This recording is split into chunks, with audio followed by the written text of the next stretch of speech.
Bars, what have I watched that he's directed? Because you would totally know all the movies I've watched. Okay, Casino. Yeah, Casino. Goodfellas, probably, if you've seen Casino. You do Goodfellas? Yeah, that's him. Okay. Color of Money. I don't know why that was the next one I brought up. That is a movie he made. I do like mob movies, so... Yeah, he made some good ones. I need to see more movies, because for a guy who's trying to break into screenwriting, I'm watching criminally few of them, so... I don't know if that'll help or not. Like, that's the thing. Because if you see too many movies, then you're going to derive from them, maybe. So, I don't know. I'm not sure. True. I do have to know what the nerds want to watch, what the rabble enjoy in their theater. Watch a bunch of James Cameron or something, and then you'll know.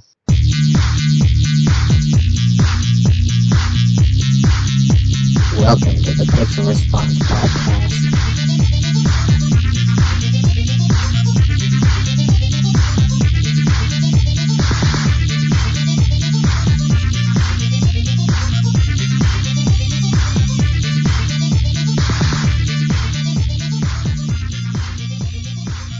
Hey guys, it's November 4th, 2013. What? It's fading out. That's when I jump in. Why are you laughing? Oh. You did a good job. Okay, hey guys, it's Nathan and Paul, and we got a special guest this week.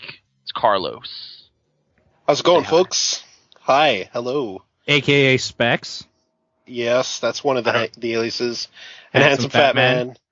The Master of Disaster. The Master of Disaster. Master the King Blaster, of Swing. The Webmaster Master. All these names. Yep. Those are from hockey. I think I gotta say, I'm wicked jealous that your podcast has this cool intro tune, while me just has, me and my buddy being assholes talking about nothing in particular. I'm like, it's not professional. We need cool I gotta theme. say, I love it though. Like, I listen to your podcast whenever you guys put it out, and whenever I remember, because I don't have an RSS feed thing anymore. I use a app called Stitcher, and I don't think you guys are on it. So I use that anytime I want to listen to a podcast. But like when I do remember, I'll sit down at my computer while I'm working or something, put it on, and I love to just like, we say fucked up shit. You probably shouldn't listen at the beginning sort of thing that you guys do. You're like disclaimer, and then you just go right into like, this thing is fucking stupid, and I'll tell you why. And I like that. I do like it. It reminds me of the good old days of Destructoid when they would just kind of start, where there'd be like, rolling? Okay. Welcome, and they just would start off. Like, maybe too much production is the problem we have. I don't know. Well, all I know is thank you very much for the kind words. And yeah, I still want a theme song. Gotta get a cool ass theme. I'm totally allowed to swear. Yes. Mm-hmm. Oh yeah. Excellent. Fuckity fuck. Let's do this. Get it all out of the way right away here. Nathan. Yeah. You are very quiet right now, and it's starting to scare me. Are you okay? No, dude. It was like you brought up Destructoid right away, and I was like, oh man, should I segue like right now? Is that what happened? But okay. Are we going to talk about Destructoid? I mean, we could. There was news Nathan, today. What happened? All right, so longtime listeners know that Jim Sterling of Destructoid fame is the primary reason Deadly Premonition came upon my radar, which changed my life forever. I don't know. Dude left Destructoid because he's got too much other internet business going on, so he doesn't need the small time stuff anymore. I don't know. I don't know what the reason is. He was very nice about it, but he's not the reviews editor there anymore. So is that site on fire? Are they done? Yeah. I mean, that's where I'm jumping to right away, because that seemed to be some of the tone in the threads I was reading. It was just like, oh man, like they also shut down the Destructoid show. Like all this stuff's not happening anymore. I'll tell you what happened with Destructoid, and you can follow along with me if you know the history, and if not, I can probably explain something if, like, for anybody that might not know. But okay, I was not a frequent visitor. They lost their critical eye for indie games when Anthony Birch left. Yeah, he became a writer and is super successful. They lost their comedy when Brad Nicholson left. Yeah, what's he doing now? What's that dude doing? Is he still doing mobile stuff? Is he Touch Arcade? Yeah. Yeah, okay. He's still Touch Arcade. Is Electric Hydra over? I'm not sure, but they haven't updated in a long time, so probably. Okay. And they now lost the one person that actually gave their name out to people. Mhm. Like, Jim Sterling is pretty well known, and everybody else is kind of not that works at Destructoid, so kind of dead. What about Jonathan Holmes? Jonathan Holmes still started doing kind of podcasts with Jim Sterling, Yeah. so now he is, again, a nobody, probably. He's like an indie guy. He likes the indie games. Him and Conrad, Oh, he likes cute games. There's a difference. He likes what? He likes cutesy games. He doesn't like games that deal with real subject matter. Oh, so it's like Papers, Please comes on his desk. He's like, what the fuck? This is terrible. Yeah, probably. But then hate Pokemon is cute, so Okay, I love that fine, Pokemon. And that, what the fuck is that game called that everybody plays that I don't get? Legendary Starfleet. I know. Like, what the hell? People New Leaf? won't shut up about it. New Leaf. Animal Crossing. Yeah, man, I played some of that this week, but whatever. We don't need to get into it. So what would you think of the latest Pokemon, which has a particularly dark undertone to its backstory? I don't know. I mean, It's got like war and shit. I like me some Pokemon. Kind of. But No, you like Pokemon. Come on. well, I mean, it's Pokemaniac is how I describe you. Pokemaniac is not the way I would describe myself. However, I am okay with the formula, and every single time they do it over and over again, and I bought the latest game. I haven't bought a Pokemon game in a while, so I felt like buying this one was okay. I usually kind of just play them on emulators with the speed up, so grinding isn't an issue. Oh, okay. I don't know what he would think of the new Pokemon. Maybe he loved it, because Pokemon. But how often would you visit Destructoid? Because for me, it would be like periodically I'd check a review there or something, but I kind of tapered off after a little brief fascination with kind of how they did stuff. The days of Anthony Birch, Brad Nicholson, Topher Cantler, and what's his name? Sumit Sarkar. Sorry, I've been drinking, so this is hard. Aaron Indy and Jim Sterling. I visited it probably once a day. Okay. That's pretty frequent. Now, once every couple months, if something strikes my interest in a Google search. Mm-hmm. So never. Did Nero leave there too, like as CEO or something? He's the runner. He runs. Is he still though? I thought he might have left too in the recent past, but I haven't really, again, been keeping up. I don't think so. Okay, I don't know, but prominent stuff out of Destructoid has been kind of shutting down. Like, I mean, I wasn't watching it, but the Destructoid show, that was kind of a popular thing, I guess, and that is gone. Because it had, what's her name on it? Tara Reid? No. Yeah. Tara Reid. Not Tara Reid. She's an actual Tara Reid, she was on there. Yeah. No, Tara, what was it? Tara something. Sure.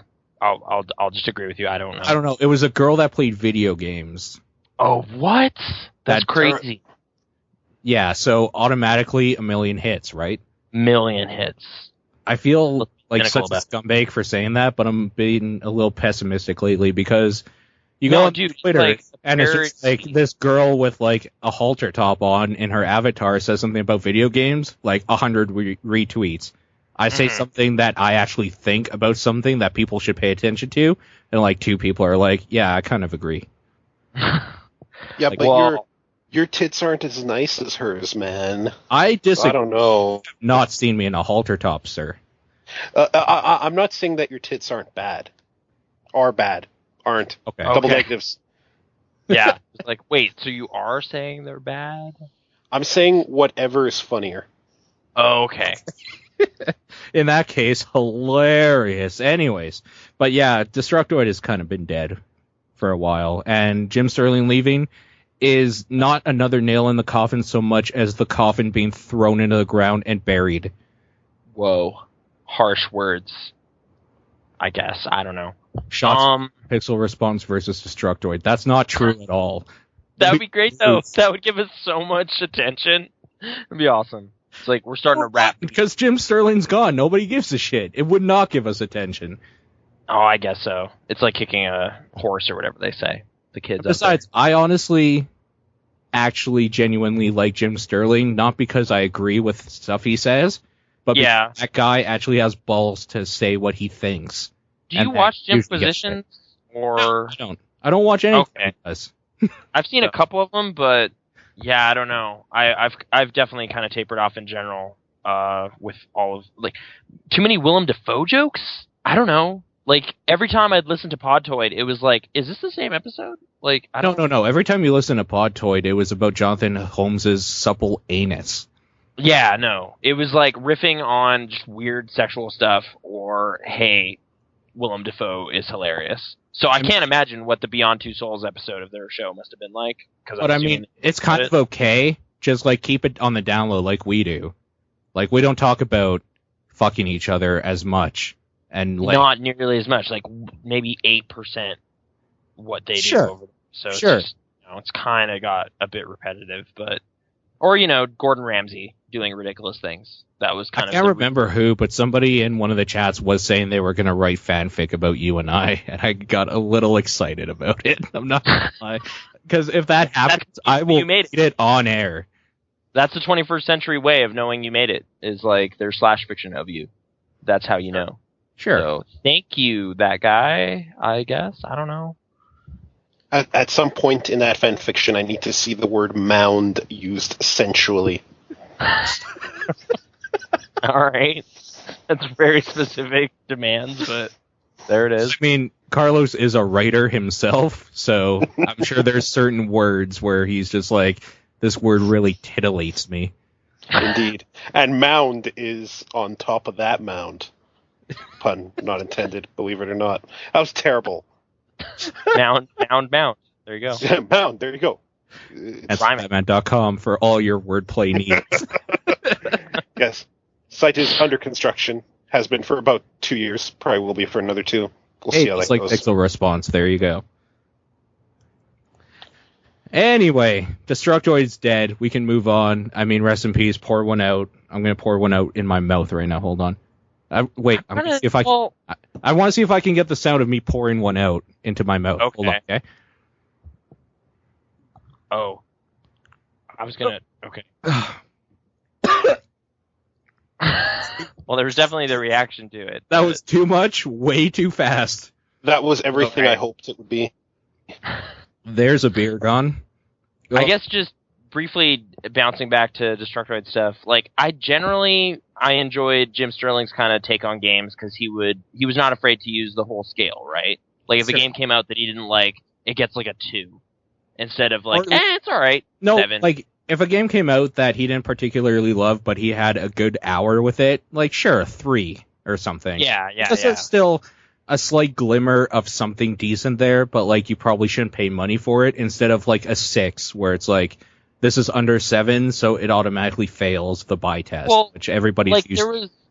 There was critically beloved stuff that I ended up kind of syncing up with his thoughts on, like the Assassin's Creed series in general kind of ended up in kind of the lower end of the scale for him. I was more kind of in the middle, but the main one was Bastion for me. Like I was like pretty whatever on that game, and he gave it like a 6.5. Which I felt kind of validated by because it was just like he was literally the only critic out there saying like it's okay, but I don't know, and everyone else was like, oh my god, this is amazing. This is like video game storytelling finally did it, and you're just like, what are you see? I don't. That game is an easy 6.5 or 7. I think. Yeah, would agree. It's good, but I don't know. Like I've been thinking about revisiting it just to make sure I didn't miss something because I kind of liked the Transistor demo I played, but. Overall, like I just felt so pushed out of that story. I wasn't really feeling it in the way a lot of people were. But I don't know. Like occasionally though, like I mean, Deadly Premonition, I was right there with him on that. I thought it was really fantastic in a way. But man, I've been playing Killzone 3 this week. He gave that like a perfect 10. I don't get it. Like I just don't like Killzone very much. Apparently, yeah, but he loves Killzone. He's always been tooting the Killzone horn. Why? Like I mean, I don't know. It looks nice. But the way it plays is just like, okay, like this is a shooter. Like there was a stealth section I was playing that was literally just like, hey man, hide in the grass. And there was just a path of grass past a bunch of stuff. And it was like, this is so stupid right now. Like it's just like, why is there grass here? There's only grass in this path that leads you past all this cool stuff. And it was just like, this is so dumb right now. Like I was just angry at that game. And in terms of pacing and stuff, like the combat, like didn't feel intuitive to me. Like, I was just running out there and trying to shoot stuff or like hiding behind stuff. and just getting totally wasted. And it's just like, okay, I just don't understand how this game feels. Like, it's like trying to be fast paced like Call of Duty, but it's also really punishing in terms of how much damage you take. Sure. I was not having a good time. Or there was like a mech sequence that was anything but empowering. Like, it's like, oh man, I'm in this big badass mech, let's go. And it's like, no, you're the most fragile thing ever. Don't hide like building. those games where it's like you're in a giant mech and you should feel powerful, but instead it just means you're a bigger target for everything else to just destroy you. Yeah, and there's like little dudes with rocket launchers hiding in this building, and there's like, those dudes have the advantage right now. Like, I wish I wasn't in this thing. Where's the get out of this stupid thing button? And there isn't, because it's a scripted sequence where you're in a mech, and it was just really frustrating. That's why I quit that game like a year and a half ago. So I finally got past that part, but yikes. I know don't what part you're talking about, and yeah, it fucking sucked. You know what the best part about Killzone is? The graphics? Kind of, and when you're done the game and realize you wasted your whole life. Like, man, the same thing happened with Killzone 2. Like, I played like half of it and then stopped playing and then like resumed it a year plus later. And it's like every time I boot it up again, it's like, wow, this looks really cool. Like, look at those animations. Man, this pistol looks awesome. And then you're actually playing it and it's just like, this is a really bad game. Like, I thought I was the only person who stopped games for a year before going back and continuing them. I don't know why, but I've done it several times on my PlayStation. Like, the first Infamous, I got like 98% through that game, and I was like, I don't like this. And then you're like, I'm done. I'm done playing this game. This is the end for me. The ending for this game is that Cole stopped short, like in his tracks, and it's like, everyone else won. And I was like, no. But then I did a year and a half later, so I've done that many times. So actually, yeah, that is interesting that anyone else is doing that, because first Mass Effect, same thing. Like, I started it, didn't play it, and then a year later was like, oh man, this game's great, and did a marathon and rolled right into 2. And Sure. Killzone or Fallout 3, I did the same thing. Like, I played a bunch of it and then just stopped, and then resumed like a year and change later. I was like, oh man, I finally get it. It was so weird. But I've done that for several Zeldas myself. like, Zelda 3, like I'll just stop for months or a year. Like Zelda 3 on the Super Nintendo, couldn't beat that damn ice dungeon, so I didn't play it for like 6 months. Came back to it and I'm like, oh, I have to push the block into that hole. Let's go finish this game fine. And I guess in theory that should be a bad thing, because you're like no longer aware of what the story was going on, but maybe that showcases how like a lot of games don't care about story, because I don't really care. Like, it was just like, who's Rico? What is going on in Killzone? Whatever. We're shooting guys. There's guys to shoot and we're shooting them, and that's what's happening. So whatever. Like, it's like the politics of it and all this stuff going on. I could not care less. It is just an action game with good graphics that I will see through, I guess, because I don't know. Well, I mean, that's the whole reason Killzone actually even got a name, is that like the PS2 was out for a long time, and then people were like, Killer. Well, no, like Halo Killer. PlayStation 2, yeah, the Halo Killer was out for a long time, and like everybody was used to a certain look for a PlayStation 2 game, and then Killzone was able to just squeeze a little bit more out of that rock. Mm-hmm. Like, this is what you can do with graphics on this game and make a generic shooter. I mean, the most generic name you can think of, Killzone. Like, really? But anyways, the most generic named thing has the best looking graphics on this thing that people are just like, okay, this is what these games can look like on this. And they're like, no, they can actually look like this. That's what gave them a name to begin with. And that's where it ends for all of them, because it's like, Killzone 2, what's the story? Who fucking cares? It looks okay. Killzone 3, what's the story? Who gives a shit? It looks really good. Like, for this, the game you got on the PS3 to see what the PS3 is capable of. That's what the next one's going to be on the PlayStation 4. That's what that series is about. Well, like, actually, that's the reason I started playing this week, because I got to play a bit of the new one. There was, like, this mall thing. Like, I guess it was at South Center Mall. There's just a PlayStation 4 zone that you just go and hang out in. Is it called a kill zone? It is not called the Kill Zone, but they do have Killzone there. Oh, I want Calzone. They did not have Calzones there. It was kind of disappointing. See, that would be perfect if they just had all the zones in one place. It's like This is the PS zone where you play your Killzone and get a Calzone. Yeah. It's like, oh yeah, that's so good right now. Yeah, no. I think don't a think the Killzone is asking to be a dish at a video game themed restaurant. Mhm. Yeah, pretty much. I'm gonna get the Killzone, please. Has mushrooms in it. You will die when you eat the Killzone. Yeah, you just automatically die. There's too much cheese in it. But yeah, no. Yeah, I don't know. There was a event there, like, or whatever. I guess it's just promoting it and through January for some reason. I don't know what they're gonna do after it comes out, but I guess that whatever. I was under the impression the new Assassin's Creed was there too. It was not. So Okay. there was Killzone Shadowfall. That's what that's called. Knack and a handful of indie games like Contrast and Octodad, Deadliest Catch. So all the hits. I swear there was one more game. But How I was don't Knack? Knack, initially I was really not feeling it, but that's partially because the way this event was run, there was like no printout with the controls or anything on anything. They just kind of had reps there that would come up and kind of coach you through it. So like Brittany and I just kind of jumped in on a co-op Knack, and I was just dying over and over. Like I was just like, I don't know what's going on. Like, Did what you is see this? those pixels though? Oh, like the particle effects? Yeah, The particles? Did you see them go everywhere? That is what that game is. It is like Knack is made of our new particle effects. Check that out. Isn't Yeah, that like awesome? it's the packing game, right? It is the new Gex. Enter It the is not- Gecko for the new is not- generation.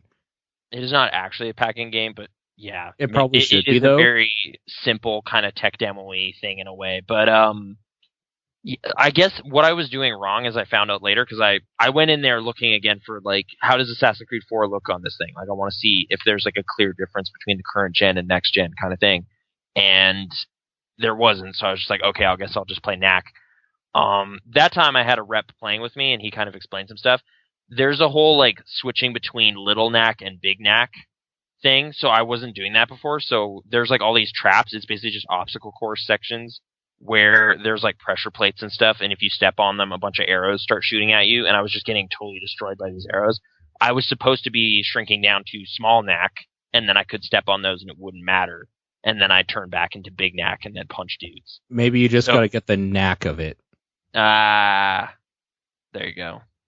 I've Yeah. been waiting for years to make that joke. Yep, I was waiting for someone to make a game called Knack, and then I would Yep. make a joke about it, and I Yep. finally managed to pull it off. November 4th, 2013. Write it down. I don't know. It's like very platformy, like, well, not platforming. There's literally no platform in it, but it was like reminding me of Ratchet and Clank in a way, like just like very simple, cutesy looking. There's a lot of combat stuff, but I guess Sonic was also the thing it was reminding me of, which might not be a good thing. But like second player basically functions like Tails in that they're just kind of hanging out. And That's if they probably die, not a good thing at all. yeah. If they die, it doesn't matter at all. You also have like a jump and roll attack towards the dude thing, kind of like Sonic does in Sonic Adventure. So, there's that. I don't know if that's a good thing or not. But I don't know. There was something kind of satisfying about like you're this little dude and then you run through like an obstacle course, like a laser grid or something, and then you like Hulk out essentially and turn into this big golem again, and then start just punching dudes and jumping around and just wrecking guys. I guess stuff it was reminding me of is like Iron Giant in a way, because like there's human characters that are basically carrying the story, and you are the big weird thing that is hanging out with them, and your voice is really weird and deep as well. Like Knack's voice is kind of bizarre, so yeah, he's kind of hanging out with Hogarth essentially, and the story revolves around those human characters, but you are kind of the big robotic sort of guy. Can I ask you a question? Yeah, Okay, so the PlayStation 4 is almost out. it's almost out. Yeah, it's like 11 For the days. price, for about a little less than double the price of the PlayStation 4, I will be able to upgrade my PC to a point where it can play like everything on the PlayStation 4. Is Yeah. it worth even bothering getting the console Man, from what like, you've seen of Knack? honestly, what I was seeing of Knack, and I did play Killzone Shadowfall as well, which I mean, looks fine. Like it's like this is a first-person shooter. Like I will say, like I found the combat a little more intuitive in that. Like I was just like snapping to dudes and shooting. Like maybe they've Call of Duty'd it up a bit too much for some people, but I was like I was comfortable pretty quickly. Like I just figured it out. Between those though, like man, yeah, I kind of left that event being like, why is there a next generation? Like, okay, like I guess it's time. It's been 8 years or whatever, but I am not any more keen to do that because yeah, PC is kind of still where it's at. So if you Like don't when give you can go that onto Steam and buy like 10 games for $30, don't really see the point in paying money for video games. I mean, honestly, the only thing that has me curious is like PlayStation Plus has proven to be pretty awesome so far. But So now you have to have it if you want to play that multiplayer. So that's cool. you do need that, but it like for a year subscription, like between like I just got a Vita this week. I guess I'll just roll right into that. Like buying a new console and then realizing you have like 30 games for it essentially is kind of cool. So I could see waiting a year or two and then being like, man, look at all this PlayStation 4 stuff that's just kind of available now. Okay, now it makes sense to buy one. You know? Okay. But like right now at launch, like yeah, like there's no way I'm gonna go get one at all. Well, It's the just reason like I ask this is because the launch is coming, and I Yeah. have a Vita and Persona 4, and I am Mhm. willing to spend half the price of a PlayStation 4 just for that system to play my minis and my random shit that I already have on my PlayStation 3 and Persona 4. So I'm willing to spend half that price just for a handheld system to play every now and then. I'm not willing to spend the full price for a system I will probably not play for a couple months until a bunch more stuff comes out. Or longer. Like coming off of me being a day one adopter of the Wii U and basically having a year to sit around waiting for games to come out because that's what ended up happening. Like there was like 6 month stretches easy where I did not turn that thing on. So I imagine it'll be pretty much the same thing with the PlayStation 4. Like it's like unless you're a huge Killzone fan, which if you are, I don't understand you as a person based on like my Killzone experiences because it's just like this exists just as like a response to other things. Right. Like there's nothing that distinguishes that game other than those dudes have cool eyes. Look at that helmet. It's got red eyes. You're probably an idiot if you're a fan. I'm just gonna... I like honestly that snarky thought came to my head while I was playing Killzone 3. Like it's just like because there's even something there to Halo where it's like I'm a fan of Halo because they kind of revolutionized blah blah blah random. they revolutionized, yeah, like bullshit. console shooters in a way, and they So, have like even though it's like we're iterative now of everything else, it's like you still have that in your back pocket. So it's like okay, but Killzone literally did nothing. Like they just released a game for the PlayStation 2 that looked really, really, really good. For a PlayStation 2 game. Like, Okay. yeah. It kind of has that weird caveat on it. Like, for me, like, I just never... Like, I bought Killzone 2 right away, and then I don't know why. Like, I got tricked twice, because I also bought Killzone 3 right away. And it was just like, what am I doing? Like, it's an average shooter. Like, it really is. It has, like, really bad storytelling. Like, you're essentially running from cutscene to cutscene. And then, like, your dude Severenko or something, like his name is basically Sev, is hanging out doing military stuff in the future, and it's just not that interesting. I don't get it. So, are you a fan of Killzone? Yeah, I have not played any Killzone game whatsoever. My personal favorite shoot 'em ups were the classic Dooms, and they don't make too many games quite like that anymore. They don't make any games like that anymore. Well, id still exists. Serious Sam is kind of that, right? I guess, yeah. Or like Painkiller and Bulletstorm were kind of Painkiller, yeah, Painkiller. like I have like kinda... 2 of those games, and I played them once. I finished Painkiller Black back when that was a thing. Like I was kind of into those as well, along with Serious Sam. Like that dude has no head and bombs on his hands. That's hilarious. I don't know. I was up in that, but yeah, I don't know. Like first person action stuff, it just there's little that distinguishes it. I mean, other than slow and clunky was kind of the thing that made Killzone 2 at least different. It's like you take cover really weirdly and then kind of lean up and shoot at stuff, and it's like everything feels heavy. which I don't know. That's not what I want for some Yeah, reason. I think if a game is called Killzone, there's got to be a lot of killing, preferably in a zone. I'd want it to throw just hordes at me, I think. Like, just kind of stand up. Like, there is that stuff, but, like, you're getting killed a lot, too, as it turned out for me. Like, it was just like, this dude with a flamethrower came up and you're dead. And it's just like, okay, start again. This guy ran up and But that is me. still killing, so by those parameters, it still works. It's totally as advertised, I guess, but yeah, I don't know. It was definitely kind of not doing it for me. I heard the move stuff's great, though, so maybe that's what I'm missing The move out is the most important thing. I was honestly looking for one at an EB to, like, I didn't see it. It was just not there. They just don't have them. So, Really? At least this location. It was right next to this PlayStation zone, and they did not have the thing. I guess I briefly want to kind of just go back to, like, the PlayStation thing.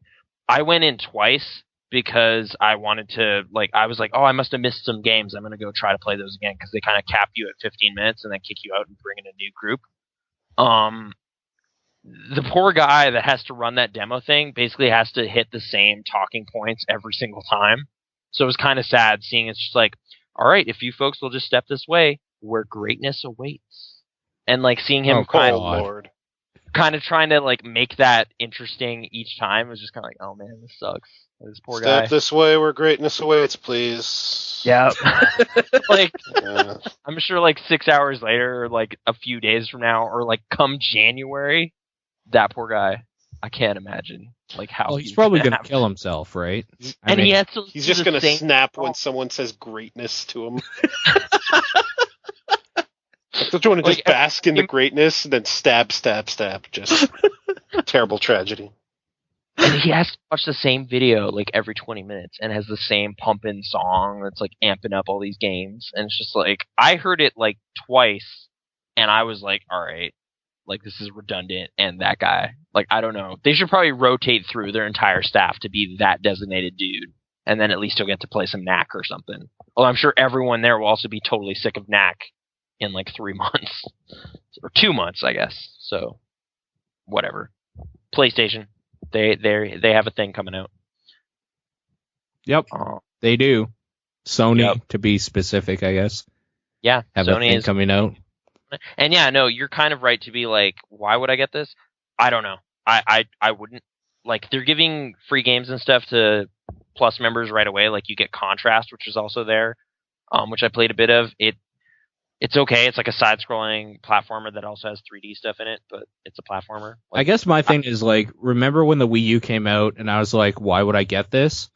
Yeah. There's more reason for me to get a Wii U right now than there is for me to get a PlayStation 4 or Xbox One. Right now. Because at least there's a gimmick. At least there's something different. At least there's a gimmick, and at least there's something that really differentiates it from your PC. But also, like, now that they have a year, there's actually a few items of software you might be interested in. Like, if you like that... No, not really. Zombie U. That's it. Really? Like your Wonderful 101 or Pikmin? No. Like, no. Okay. Like, I mean, the new Mario's out in a couple weeks. It looks really good, though, dude. But, okay. I'm really excited for the new Mario. I've wanted a Mario 2 for ages, and this is the closest I'm going to get. Yeah, playable chicken and playable Toad, and he's faster for guys. And if they have picking vegetables in this game, I will not need another game for at least 2-3 weeks. Sure. Yeah, no, it looked pretty strong based on what I saw, and, like, the co-op is totally chaotic and all that stuff. But, like, not only Mario 2, they seem to really get that Mario 3 was kind of a big deal. If 3D Land is any indication, like, they kind of put in a lot of that stuff, and this one wants to have some of that too. So sure, I'm keen on it. But yeah, it's a Mario thing. You're jumping and whatever. So if you're done with that, don't worry about it. But hey, that Zelda remake they did, it's got the Wind Waker. You're like sailing around. It's like an adventure. You know how I feel about Wind Waker. We don't have to go down this road. But maybe they fixed it. Probably didn't. You can play Earthbound on it. There, sold. Sorry, Carlos, go ahead. No, it's quite all right. I liked Wind Waker quite a bit, despite the fact that it was a 3D Zelda, and I'm not really the biggest fan of I'm not sure why it is that I was so enamored by it back on the GameCube. I think it was exactly like it was for the same reason it was so controversial. It was how it looked. The way it looked kind of drew me to keep playing it. And then little cool things would keep me just going, right? Like I'd get the silver arrows, and I'm like, oh, I wonder what the silver arrow does. And it causes a nuclear explosion, and I'm like, I kind of like having nukes firing out of a bow. Let's keep going, see what else this game has to offer me. But I don't think this Wii U version is going to offer me anything I haven't seen before. It's the idea that they remade it, get some people playing it, but I'm much more looking forward to this 2D one coming out on 3DS. Yeah, because that's at least a full new game. I mean, maybe it's kind of banking on like, hey man, it's been a decade since you played it. Do you want to try it again? And maybe, but I don't know. I'll wait for a bit. Plus, I still haven't played Pikmin, and I feel bad about that. Sort of. I don't feel that bad about it. You shouldn't feel bad about it. Yeah, I mean, poor Shigeru Miyamoto. That's his name. Miyamoto. Joe. I've been drinking too. That's where I reveal that part on the podcast. White Russians. There you go. Yeah, I'll definitely agree that the Wii U, despite, you know, I got a bit of a hate on for Nintendo, but the Wii U actually has a few things I want to play on it. And as much as I wish games like Wonderful 101 and Super Mario 3D World were coming out on Steam, that console is going to be the only way I'll get to play those in the foreseeable future. So I kind of have to reluctantly save up for one. I don't think they'd feel the same on Steam, honestly. I still do believe that even though Nintendo makes stupid-ass decisions that make me hate them sometimes, they have something there where it's like, this is a Nintendo title. Like, I have to buy this system and hook it up to my TV to be able to play this game because it's a Nintendo thing. And I'm okay with that still. That's still like the nostalgia part where it's like, oh, if you want to play the Zelda game, you got to get the Super Nintendo or whatever. So, like, I'm still okay with that idea, and I don't know if I would be okay with the idea of, oh, this is like $3.99 on Steam, I'm going to buy Mario. That's weird to me. So if, like, Nintendo went under, well, not went under, but if they went the route of Sega somehow and got out of the hardware business, you'd feel odd seeing the latest 2D Mario on XBLA. For sure. I would feel super weird about it. And, I mean, let's get things straight here. I wouldn't buy it anyways because fuck Mario games for the most part. But blasphemy. But, like, yeah, it would. I mean, it's hard for anybody to deny, especially if they've been gaming ever since they were a kid, that it would be weird to see, like, a Nintendo product like Legend of Zelda for $4.99 on Steam summer sale. That would be so weird. But I don't know. Weird. I mean, it would probably be on like Valve's console in like 20 years, right? Because they're going to be huge. It's crazy. Sure, they're going to be the Google of the gaming world. Yep. Actually, it'll be the Google.com Valve box that plays Nintendo games. They just merged. The Google Spine Tap. That's what they should call it. And whatever, Yeah, exactly. it wouldn't manifest that way. It'd just be like, Link is in Dota now. There you go. Boom. Yeah, man. Why not? Why not? I would be of Sonic Advance in my hands. I was like, no, dude, this don't feel right, man. This don't feel right. It don't feel right. Sonic needs to be Mario on and Sega Sonic, system. the Olympic Games. That was a thing. Yeah, why are Mario and Sonic still fucking around in the Olympics? Why isn't there a proper game with these two yet?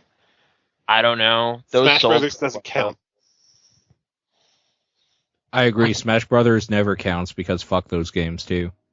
Just That actually is a little more in jest because I kind of like one of them. I can't remember which though. So probably Melee. That's the GameCube one, right? That's the GameCube one. Yeah, I like that one. It was fun, and I don't know if it was actually fun. I just played a shitload of it. Yeah, me too. And yeah, Brawl, I don't know. It just didn't catch me at all. I was just like, I don't own Brawl, okay. I don't think, so I never played as much of it. I bought it, then I traded it. So, I don't know. Carlos, do you like the Smash Brothers series? I I like the concept of it quite a lot. I like Smash 64 and Melee. Okay. I wrote an entire article on why Brawl is a terrible thing for gaming, and you can see it on GamesBeat Unfiltered. Just There you go. shout out a bit. Because I don't like the idea that you could run and then the game rolls a d20, and if it lands on a 1, oops, you tripped. Sorry. Fuck you, man. You tripped. Yeah, apparently that was just the director being an asshole. Like, it was just like, Yeah. this shouldn't have been competitive. I'm going to troll everyone and make it so it won't work well. And you're just like, That's kind why? of What? amazing in a way. But, like, what kind of attitude is that? That's just weird. And, like, in the next one, it's just like, yeah, people watch the cutscenes on YouTube, so there's no cutscenes in it. And you're just like, what? What are you doing? That motherfucker. Yeah, it's just like, fucking audacity to say that. I wonder if that guy just, like, secretly hates Smash Brothers now. Like, it's just like, I can't make anything else. Like, I want to make this dope game, but Nintendo's just like, no, man, make another Smash Bros. So now I'm just gonna, like, troll the audience. I hate it so much. I said this on my podcast yesterday, but this is rather Uwe Ball of me. But I kind of want to challenge Sakurai to amateur box the crap up for that, and then watch as he's like some real pro boxer and just kicks the shit out of me. Yeah. Yeah, really. Well, he makes fighting games. Oh, you want to challenge me? Yay. He's just pummeling me. Smash is not a fighting game. Okay, sorry. Don't hurt You don't like my game? Whoa. Oh, yes. Yes. Speaking of the Alphanars racism. now. Anyway. Should I just talk about slavery? Can I just jump right in? What? Slavery is Topic. always a topic we need to be talking about, by the way. That's the new segment, Who's Your Slave This Week? Alright. So, okay. 12 Years a Slave. That is the name of a movie that just came out. I guess keep it in mind, it's probably going to win some Oscars or something. It seems like that kind of movie. Great. Okay. Yeah. I already don't care about it. Fantastic. Fair enough, yeah. Yo, did you see that movie called Shame? It was the one with Michael Fassbender's dick. I don't think I did. Dangling around. Giant I would have thong. remembered seeing Michael Fassbender's dick, so no. I wish I could have gotten an autograph from Michael Fassbender's dick, but I just couldn't go to the mall that day. Just like bringing like a screenshot on an 8x10 to it, and he's just flopping it around on it. Anyway, so the director and also Michael Fassbender's in it. They made a movie that is an adaptation of like a 160-year-old book about this dude who got kidnapped and was forced into slavery. Like kind of just before the point where that was totally uncool everywhere, but just after the point where it was kind of like like a thing that didn't happen that much in the North. So he's hanging out in New York playing violin and stuff. Dudes kidnap him, take him down to Georgia or something, and he's working on plantations, and it sucks. I guess it was a good movie, but in that way that, like, The Pianist is a good movie. Like, it's just like, this is a horrible thing that happened, and people were getting whipped, and it was really bad. So, yeah, exactly. Like, and actually the music in the movie was not that much less subtle than that. Like, hey man, I'm Hans Zimmer. I want you to feel these emotions. So this is real sad. Here's some pianos. Like, here's some violin. Feel sad. Start crying now. Yeah, like that was maybe the one point of the movie's like whole creative thing that I was like, this is a little not. I don't know. Like, I don't think I should be noticing the score as much as I am. Like, it's just like kind of nothing is happening in the scene, but the score is like, and you're just like, okay, dude's really bummed out. And the only reason I know that is because the music is like not letting me not think that. So sure, okay, but that aside, tons of great acting in it and stuff. Tons of bad stuff happens to this dude, so it's a pretty dramatic story.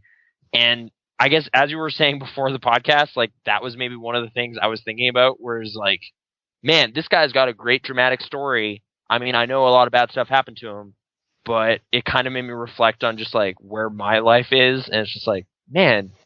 I don't have like a villain. Like, it's not like Michael Fassbender's hanging around whipping. I'll be your villain. I'll be your nemesis. Yeah. I need to put that itch on my shoulder blade in context. It might not be worth slitting my wrist over after seeing this movie. What? Well, you never know. Look, some people's shoulder blades get real itchy and they get rather suicidal about it. Maybe they should watch this movie. I actually do hate that when there's an itch right underneath where you can reach, and you're just like either pulling at your skin to try to get that itch, or you're like pushing your arm further back than it should to get it, and then you hurt yourself. Yep. Indeed. And it's especially bad if it happens while you're watching that movie. Yeah, definitely. Mm-hmm. While slitting your wrists. Yeah, I don't know, like, what to say about it. Like, it's like, man, you guys should go see it. It's like, it is kind of the feel-bad movie of the winter season, but it's really well made. So, I don't know. If you want to see a bunch of good actors be terrible people. Hey, Nathan. Yeah? Could you tell me what the movie's about again, just really quick? Alright, so there's this dude. And he's living in New York, right? He's a successful violinist.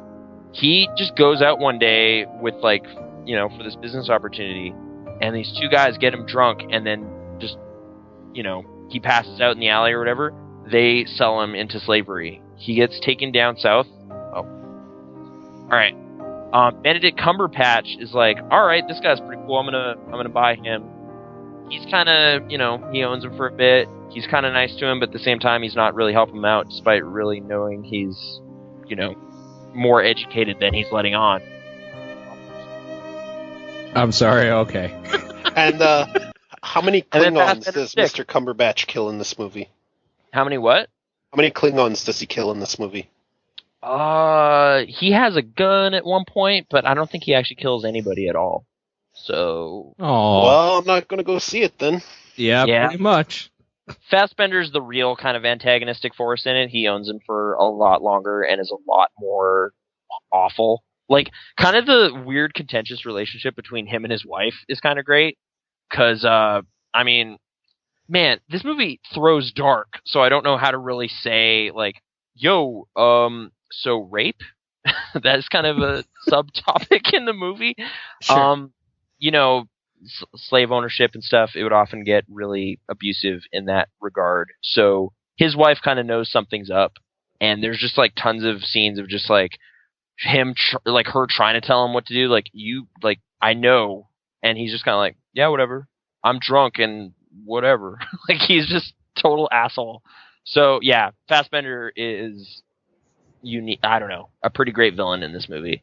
And the main guy, I need to check how to. He's been in some stuff, like he was in Children of Men. The black guy. The black, yeah. Yeah, the one with the really hard name to pronounce. Chuyatel or something? Yeah. No, everybody knows who you're talking about. Nobody knows his name, though. Yeah, I feel bad, kind of. Like, dude is really, like, a good anchor to the whole movie. There's some, like, you know, some really well-rendered sequences of bad stuff happening. But, yeah, like, it is that kind of oppressive, dark movie about a bad chapter in history. So, I guess the movie that kind of kept coming to mind, though, while I was watching it, like, Django Unchained is kind of the goofy antithesis to this movie, because it kind of takes all this dark subject matter and then kind of just does away with all the seriousness at the end and goes crazy. And this is just like, no, it was fucking bad, and bad stuff happened, and then, yeah, and you're just like, oh, okay. Like, there's kind of not much hope at the end of this movie, and that's more authentic, but it's also a lot less fun to watch. But it's supposed to be, because art? But I don't know. Yeah, but why would you go watch a movie that's not fun to watch? That seems like a waste of time. To learn lessons about slavery? Fuck that. Fuck learning lessons. You want to learn a lesson? Open a fucking history book.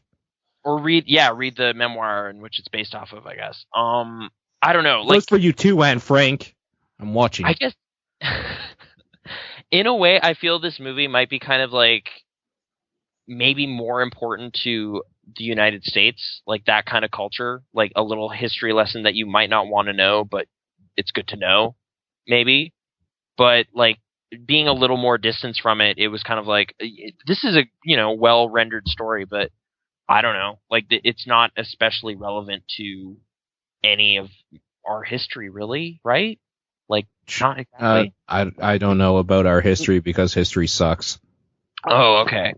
Yeah, I know up here we have kind of heard about experiments on native peoples in the residential school kind of tragedy that happened here in Canada. So Actually, maybe we yeah. could have a Canadian, a made in Canada equivalent where we're trying to turn native peoples into Wolfenstein mutants. I'm just saying that could happen. That'd be so good. Some sort of self-examination about the way we treated First Nations folk might be a thing that could happen sometime. Like, that'll be our equivalent of, like, man, we're racist too. Yay. But I don't know. Yay. There you go. We're all humans. Everyone's kind of been terrible at some point. That quickly leads me to, like, one of the things I love about when we do our short and sweet podcast notes is that instead of putting what movie, like I said this before, but we weren't recording, instead of putting what movie you actually watched, you just put slavery was bad, ? Well, I think that's because, like, in the same way, like, I felt Requiem for a Dream was just kind of like, okay, like, I fucking get it. Like, it's just like drugs are bad, okay? Drugs are bad. You shouldn't be addicted to stuff. It's just like, sure. All right. Like, this movie, in a way, you could reduce it to just like, yo, man, in case you didn't know, slavery was like, people were treated really bad. You're just like, okay. No, like, really bad. All right. Like, I mean, if you want to watch it for 2 hours and 20 minutes, you can, like, know how bad it got. There was, like, whips, and, like, people got hung just for being a different color than someone else. That's fucked up, dude. That's pretty crazy. But I don't know. Like, if you need, like, the lessons illustrated to you visually, this is a way to do it. But again, it's just kind of like, I don't know. Isn't culture aware of that by now? I'm not sure. Like, it's just like, it seems kind Probably of like, not. okay, maybe I'm. And personally, I blame Pokemon because it is sure. encouraging slavery all the time. And movies like this just can't get the message across that it's a bad thing. And dogfighting and racism. And dogfighting and racism. The dogfighting angle on it, I'd never really considered until recently, and it's like, yeah, this is a really weird game series. Like, it's just like, let's go catch some animals, then make them fight. And then like, let's market this to children. Speaking of marketing things to children, did you know there's like an extensive line of Call of Duty action figures? That's amazing, but why would you buy that? Because it's just like dude in uniform. I think it's yeah. How would you even know? How would you it's G.I. Joe, it? right? I mean, it's literally G.I. Joe. I was going to say, it's like this generation's G.I. Joe, perhaps, because it's just like, hey, man, it's Sergeant Price. And you're just like, what? The mustache guy. Oh, okay. Like, yeah, there's like play sets and stuff. Like, yo, you got this like helicopter death vehicles. Price is the only one that you would know, though, because that's literally, that's why. Oh, I guess. Does stuff. Soap McTavish, because that's a weird name. Why would you name someone that? His name's Soap. That is. Yeah. That is so weird to have those action figures. Like, I got a bunch of Gears of War action figures, but in my defense, Gears of War is awesome. And you can look at those outfits and go, these are not normal human soldiers. Especially not this one zombie-faced motherfucker. Well, I mean, it would be the same as, like, if there were StarCraft figurines and you got, like, Space Marines and then you got, like, the Zerg or something. I mean, it's still fantasy enough where it's just, like, this is an action figure of something that isn't human, but, like, an action figure of Call of Duty is like, this is this dude that once existed, and now he's a video game character and an action figure. Boom. Now I'm kind of wanting someone's grandfather to find, like, their Protoss action figure and go on a racist ramble about how he fought the Protoss back in Nam, and just use racist slurs about it all the time. Like, go real Clint Eastwood and Gran Torino about those shitty, Protoss and their weird slanty googly eyes or whatever. Just be really racist. What the hell would you call them? Like fucking Psy something? Because they use Psy, right? Yeah. Or like teleporters. I don't know. Jolt dicks or something. I don't know.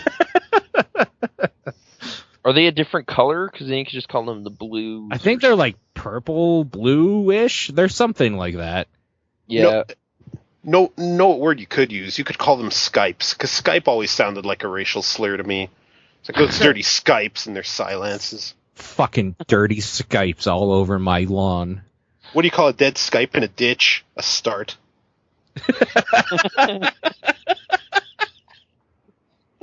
There you go. I don't know. This podcast brought to you by Skype.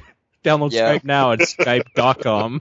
Yeah. Except not for long because they're about to fuck it up. So thanks a lot, Microsoft. Oh, Raise the man. Yep. Okay. There was also. If I keep laughing like that, I'm going to fucking puke, I swear to God. Yo, dude, Assassin's Creed action figures too. So at that point, it kind of made me think like these are both M-rated franchises. No. See, Assassin's Creed you can still kind of get away with because there is an iconic look. That's like just kind of put it there. Like Well, I mean, we're talking Call of Duty, exist. we're talking about a dude in fucking military gear. Like really? Yeah. Like it's just a toy soldier, but now it has a brand on it. So there you go.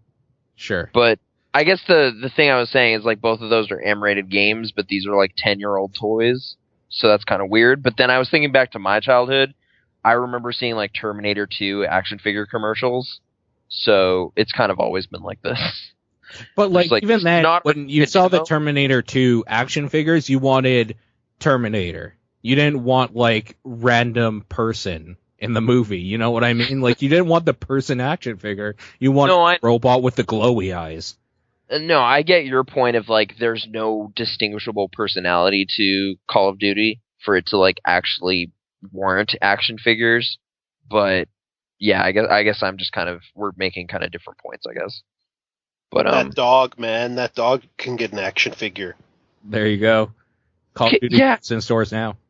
It is pretty much in stores, like it's really soon, right? But I don't know, like does the world care this time? It seems like some people are like, "Oh man, no, they're advertising a bunch, like it's going to go huge again." And you're just like, "Really? Really?" There's apparently a huge Call of Duty fan base pocket in Japan somewhere, which surprises the hell out of me personally. See, but that's amazing because I just picture like this underground market where it's just like, oh, dude, you got the new Call of Duty or whatever. It's like, yeah, it's right here. And then they go home and they play it only with each other. That's amazing. That's amazing to me. That's so good. Because that's like what people do here with Atlas games. Yeah. Oh yeah, like their weird importer publisher is bringing over Activision titles. Yeah, they're bringing over the Call of Duty and the Gears of War. Yeah, it's like, do you got that Gears of War? It's like, I don't know. We only got like 6 copies, so it's gonna cost you like $70. Yeah. Oh, okay. Well, I mean, I got 50. Can you do 50? No, 70 right now. Yeah. Okay. I guess here's 60. No, 70. Just like, I don't know where I'm going with this, but dude, it would be like 7,000 or something, right? How does the exchange rate work? Yeah, so like 8,000. Their money is worth absolutely nothing, is what Nathan is saying. And no, I'm saying 70,000. If you live in that economy, you probably should commit seppuku right now. That's not what I said. That's what you said. You're just like, so like that's like $1,000 million, right? Because their economy. Am I right? I know what you're saying. I think you multiply by a whole bunch. By a whole bunch? Too much math going on in this podcast, right? So much math. I don't want to multiply to figure out costs. Welcome to Mathletes podcast. This isn't PBS. This isn't... Oh, crap. This isn't going to be a universal channel. It's channel 13 here. But this is the Economathletes podcast. Welcome. We're talking about exchange rates right now. Yes. Years of War. Okay. Anyways, let's move on. For some reason, a Rocky Horror Picture Show. Oh, okay. Right. So Halloween happens, and yeah, did you guys do anything? Did you go do anything for that? And then I came home. It was pretty good. Okay. I put on my Metroid hat. And I handed out candy to people who had no fucking clue what a Metroid was. Oh, I have to ask you, because you're in a city that is different than ours. What was your turnout? What was your turnout for kids? Because like everybody I talk to here are saying like, I don't know, maybe like 4. Yeah, more than I expected. Okay, but 50, 28. I'm pretty sure we got like. We brought because I live in a house with other people, right? And we bought like 300, 400 candies, and we ran out by the time the night ended. But we were being fairly generous. We gave people like 3 candies each, so we got a fair amount of people, actually, more than really windy. It didn't snow, though, so people probably wanted to take advantage of the fact that they got that rare snowless Halloween. Oh, wow. That's like Here, people are saying like 5. The most I heard was 8. Wow, yeah. No, we got 7 people and bought like probably 100 candies or something, and we have like 88 left or something, right? Mm-hmm. I don't know. Or something. It's always like good to have leftover candies. Just get I fat guess, off that but at stuff. the same time, it was just like, what happened? Like, I don't know. When I was a kid, there was way more action out there. Like, we would just like look outside. And it's like, are you sure? Like, it's just like, no, the streets are dead. Like, no one's out there. When I was a kid, Halloween was the equivalent of being out at a party all night drinking with friends when you're illegal. Like, Halloween was the night you went out all night and you ate candy and you scared the littler kids and maybe like got in a fight somewhere because of random shit going on. Like, you never knew. Halloween was the night. Yeah, man. But Halloween was cool, and I guess now it's like go to the mall at like noon, and that's where you get candy. That's so weird. You go home and go to sleep at like 7 or something. Like, I don't know. Like, yeah. Like paranoid parents, maybe? Like everyone's just kind of like scared that something weird's gonna happen. Like, I don't like the whole razor blade and the candy. That's just a lie. That crazy was never true, ever. Yeah, that is probably never happened, except that whole the stranger danger thing we scared all of our kids with when, buddy, it's family and friends you got to worry about. They're the ones who are going to put the razor blade in your scrambled eggs or something. I wouldn't put it in candy. The one case they were talking about that like a kid died or whatever from eating tainted candy was from like that kid's uncle or something. Mm-hmm. It was family that did it. I don't know. Like random serial candy killers are something of a rarity, thankfully. Yeah. Although I'm sure they're out there watching me. Yeah, and listening to this podcast, so way to go, guys. Oh, God damn it. I knew there was a reason I shouldn't have come on here. Yeah. But anyway, so okay, I guess that was supposed to lead into what I ended up doing. So I guess after kids stopped showing up at like 8 or whatever, we decided to head out to the movies to go check out that Rocky Horror Picture Show. Yep. Which, as a longtime movie fan, like that is definitely a thing I'd heard about since I was like probably a teenager. Like, it's just like, so there's this movie that's like this cult classic. Like, just people go out, they throw stuff. It's like this weird following that just kind of happened, and they basically turned this weird movie into a giant box office success. And it was just like, okay, cool, I'll check that out sometime. And then didn't for like a decade and change. I finally did, and I don't know, like it was a really weird experience. Have any of you guys, have you guys gone and done this? Like gone and seen the wacky theater experience of watching this movie, or? No, I didn't do the wacky theater experience, but I have seen it. Okay. I have to confess, I have not yet seen the Rocky Horror Picture Show. That's fine. I mean, I was right there up until like a week ago, I guess. But how would you say it compares to an episode of, say, Goosebumps? Man, completely different. It's a musical, first of all. Like, transsexuals. It's, gender politics in the 1970s. So pretty similar, really, I guess is what it's kind of like... There were a fair amount of transsexuals in Goosebumps, gotta admit. Okay. I don't know. Like, I guess the main thing for me was, like, trying to just enjoy it as a movie while also experiencing kind of this fan fiction type thing going on in the theater. Like, so the stuff I was expecting was at the wedding scene, people throw rice.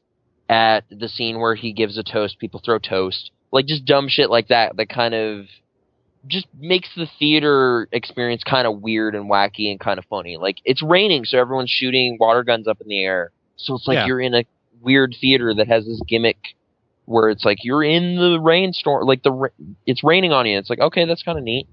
But the stuff I didn't know was part of it was, like, there's basically canonized, like, series of jokes that the audience is to yell at the screen while the movie is playing.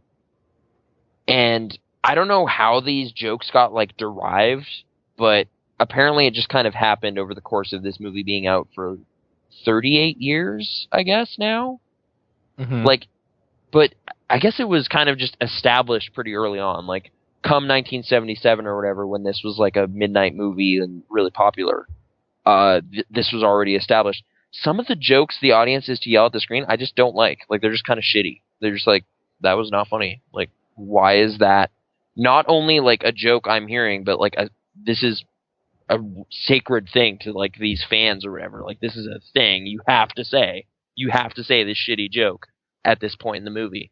So it was kind of hard to like just enjoy this movie. That was actually kind of okay. Like, I was actually enjoying the movie as a movie, but then having this like weird kind of ironic thing going on while I was seeing it for the first time was like a really weird like battle in my mind. Is like, do people like this movie, or do people like being cynical fans of cheesiness or something? Like, it was a really weird like head trip for me to kind of like process what I was experiencing, because it's like you're trying to just watch a movie and it's like kind of a, you know, progressive movie for its time, and like there's some funny jokes in it. It's kind of like a Mel Brooks movie, like, was kind of the tone, like, Yeah. just kind of like a lot of fourth wall breaking and just kind of general silliness, and that's cool. Like, I like some of those, so I was kind of feeling all that, and like pretty, you know, animated camera work and editing for the time.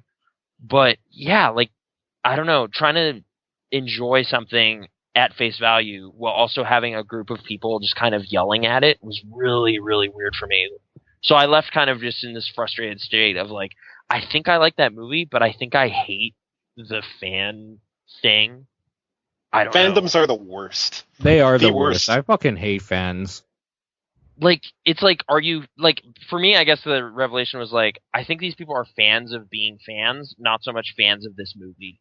Sure. Like, they don't even necessarily like this movie anymore.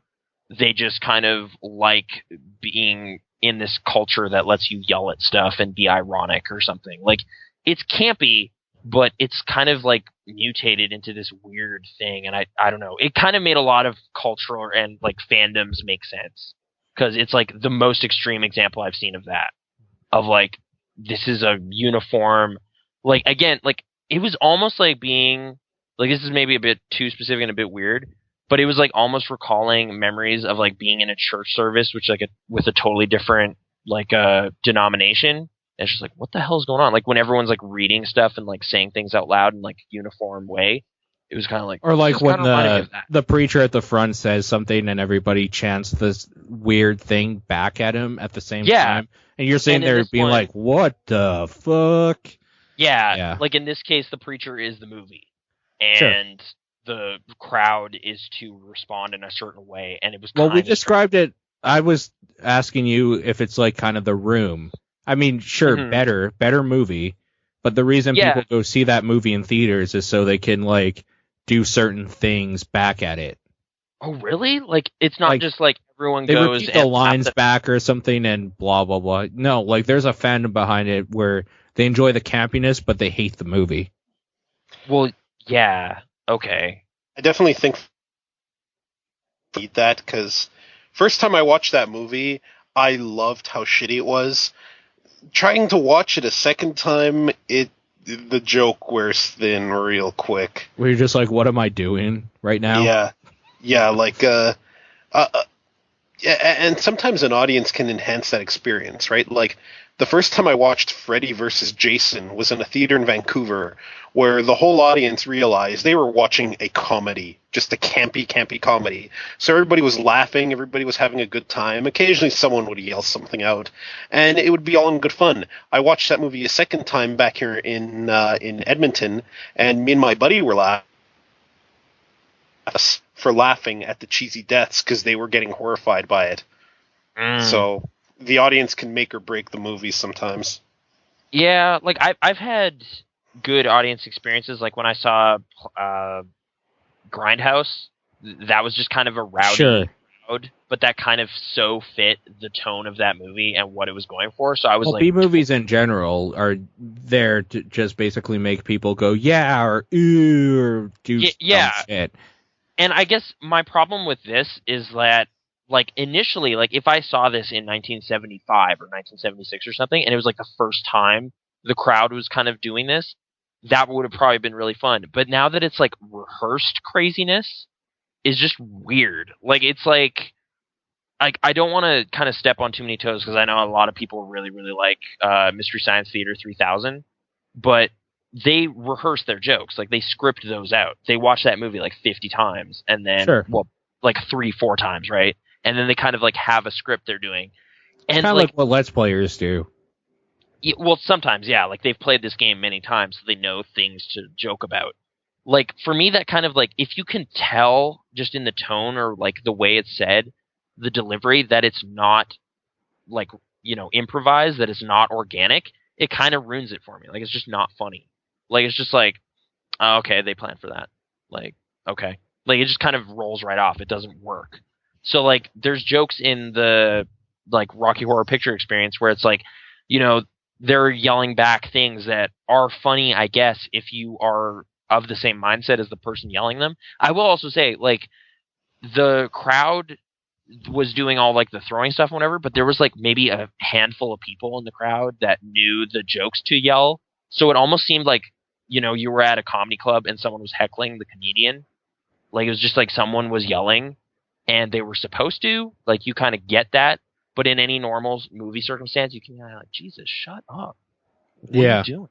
So it was kind of like maybe not the best example of this, like where it's like if the whole crowd is on it, like there's a few things. Like I guess whenever Janet or Brad is said, you're supposed to yell asshole and slut. Because that's what you do. Because I don't know. Like, sure. Janet's slut and Brad's an asshole. Because that has been established. That is the law of Rocky Horror. So the whole crowd would do that, like 50, 60 people or whatever, like in that theater were yelling that. But yeah, again, like the kind of more elaborate stuff, it was like 1 or 2 people, and that kind of made it a little strange. But generally speaking, I think I'm going to have nightmares of that tonight. Of 50, 60 people yelling slut? Yeah. It's kind of weird. I'm going to get up and be like, so irritating. I guess just tangentially, like, this is the youngest Susan Sarandon I've seen. She's all right. Like, I'd never felt that way about her before because I'd seen her in, like, Dead Man Walking. So it's like she's a nun trying to save this guy, and you're just like, okay. But this was like, oh, she's a sexual object in this movie, and looks pretty good. I don't know. Good job. There's some good stuff. Sexy movie. Saucy. Yeah. I don't know. I guess getting into the plot of the movie and stuff doesn't really matter, but Tim Curry's great. There's a great entrance in that movie and stuff. Funny jokes. But okay, I guess we're going to take a break. Or Paul is gone. Is that what happened? Yeah, he had to quickly go relieve himself. Told us to keep rolling, and probably didn't want us to say that. Okay. Yeah. I am sorry for doing that. Yeah. Yeah, that sounds like the kind of movie that I think I will watch away from others under a blanket on my 3DS. That doesn't necessarily sound like the best way to watch anything, but okay. Fair enough. And then I yell asshole and slut randomly at various scenes. And maybe I'll understand the movie a little better. I don't fucking know. Yeah, I do kind of wish I'd seen it just on its own first, and then I can go and see kind of this weird, like, gimmicky way of seeing it with people throwing stuff and all that. Like, and I guess if I ever do this again, I want to be throwing stuff. This time I wasn't because I didn't know the cues and I didn't want to kind of stand out. I guess that's kind of like part of the anxiety I was feeling. Like, apparently, if you go and see it and this is your first time ever seeing it, you're supposed to wear white and be identified as a virgin to the crowd. And then I don't know what the hell they do to you. Like, it's like, is there some sort of hazing process? Like, do I have to go up on stage or something? Like, this is weird. I just want to see it. Yeah. Does that hazing involve my anus in any way? Because if so, I want no part of it. Or I do. I'm not sure yet. Yeah, it was kind of a weird, kind of stressful. Like, some of the stress of live theater was happening for me, where it's just like, I'm here and like there's actors on stage, like, but in this case it's the whole crowd and a couple, like there was like a presenter guy who would occasionally go up on stage and kind of perform a gimmick with the movie, which I kind of like those. Like there's a point in the movie where lightning strikes and the guy was up on stage just kind of fucking around and then he gets struck by lightning is kind of the gag. And I was like, okay, that was kind of funny. And then there's a point where like the camera spins and he was standing at the corner of the screen spinning the screen was kind of the gag. Huh. So I don't know. It was like kind of a neat, unique thing. I've never seen a movie with this much audience interaction with it, and because of all the fourth wall breaking stuff, it kind of invites it. So I was okay with some aspects of the experience, but yeah, I just wish it was like actual people actually yelling because they're having a good time instead of like, no, you are supposed to yell. These are the things you're supposed Like to yell. the audience is reading from a script or something. Yeah, like in that kind of religious context again, like we might as well have had a printed bulletin. And apparently some screenings of this do that, where there's like printed bulletin, you say this when this happens. And it's like, that's kind of weird. Like, I think just generally, anytime a group large enough is saying the exact same thing, it's fucking creepy. Like, it just is. It is slightly cult-y. Yeah. Slightly. And I mean, that fairly describes kind of the following behind this movie. And again, maybe because it's again distance from its original beginnings, like it is like this is an inherited thing now. It's not the original fan base anymore. It is like 2 generations past that. So it feels a little more kind of practiced and less passionate than I was hoping for, maybe. Sure. But again, your experience may vary. Like your hometown might have some like old school Rocky Horror fans, and it might be totally awesome.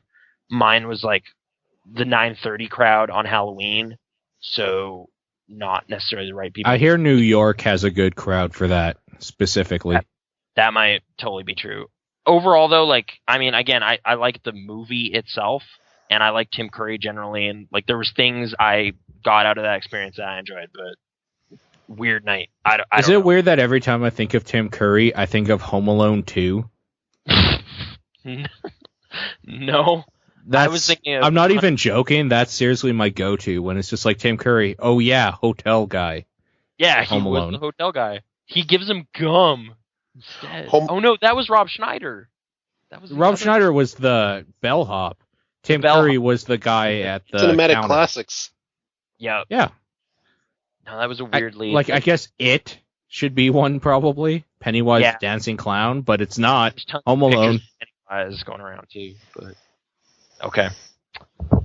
I don't know. Those are kind of like the weird standout things from this week for me. So, Hunger Games? I watched The Hunger Games, or Battle Royale version 2 PG-13 love story for 13-year-old girls. Yeah. Oh, okay. So you hated it? No, it was okay. Okay. It actually wasn't too bad, honestly. It had a. Go ahead. It had a lot of shaky cam.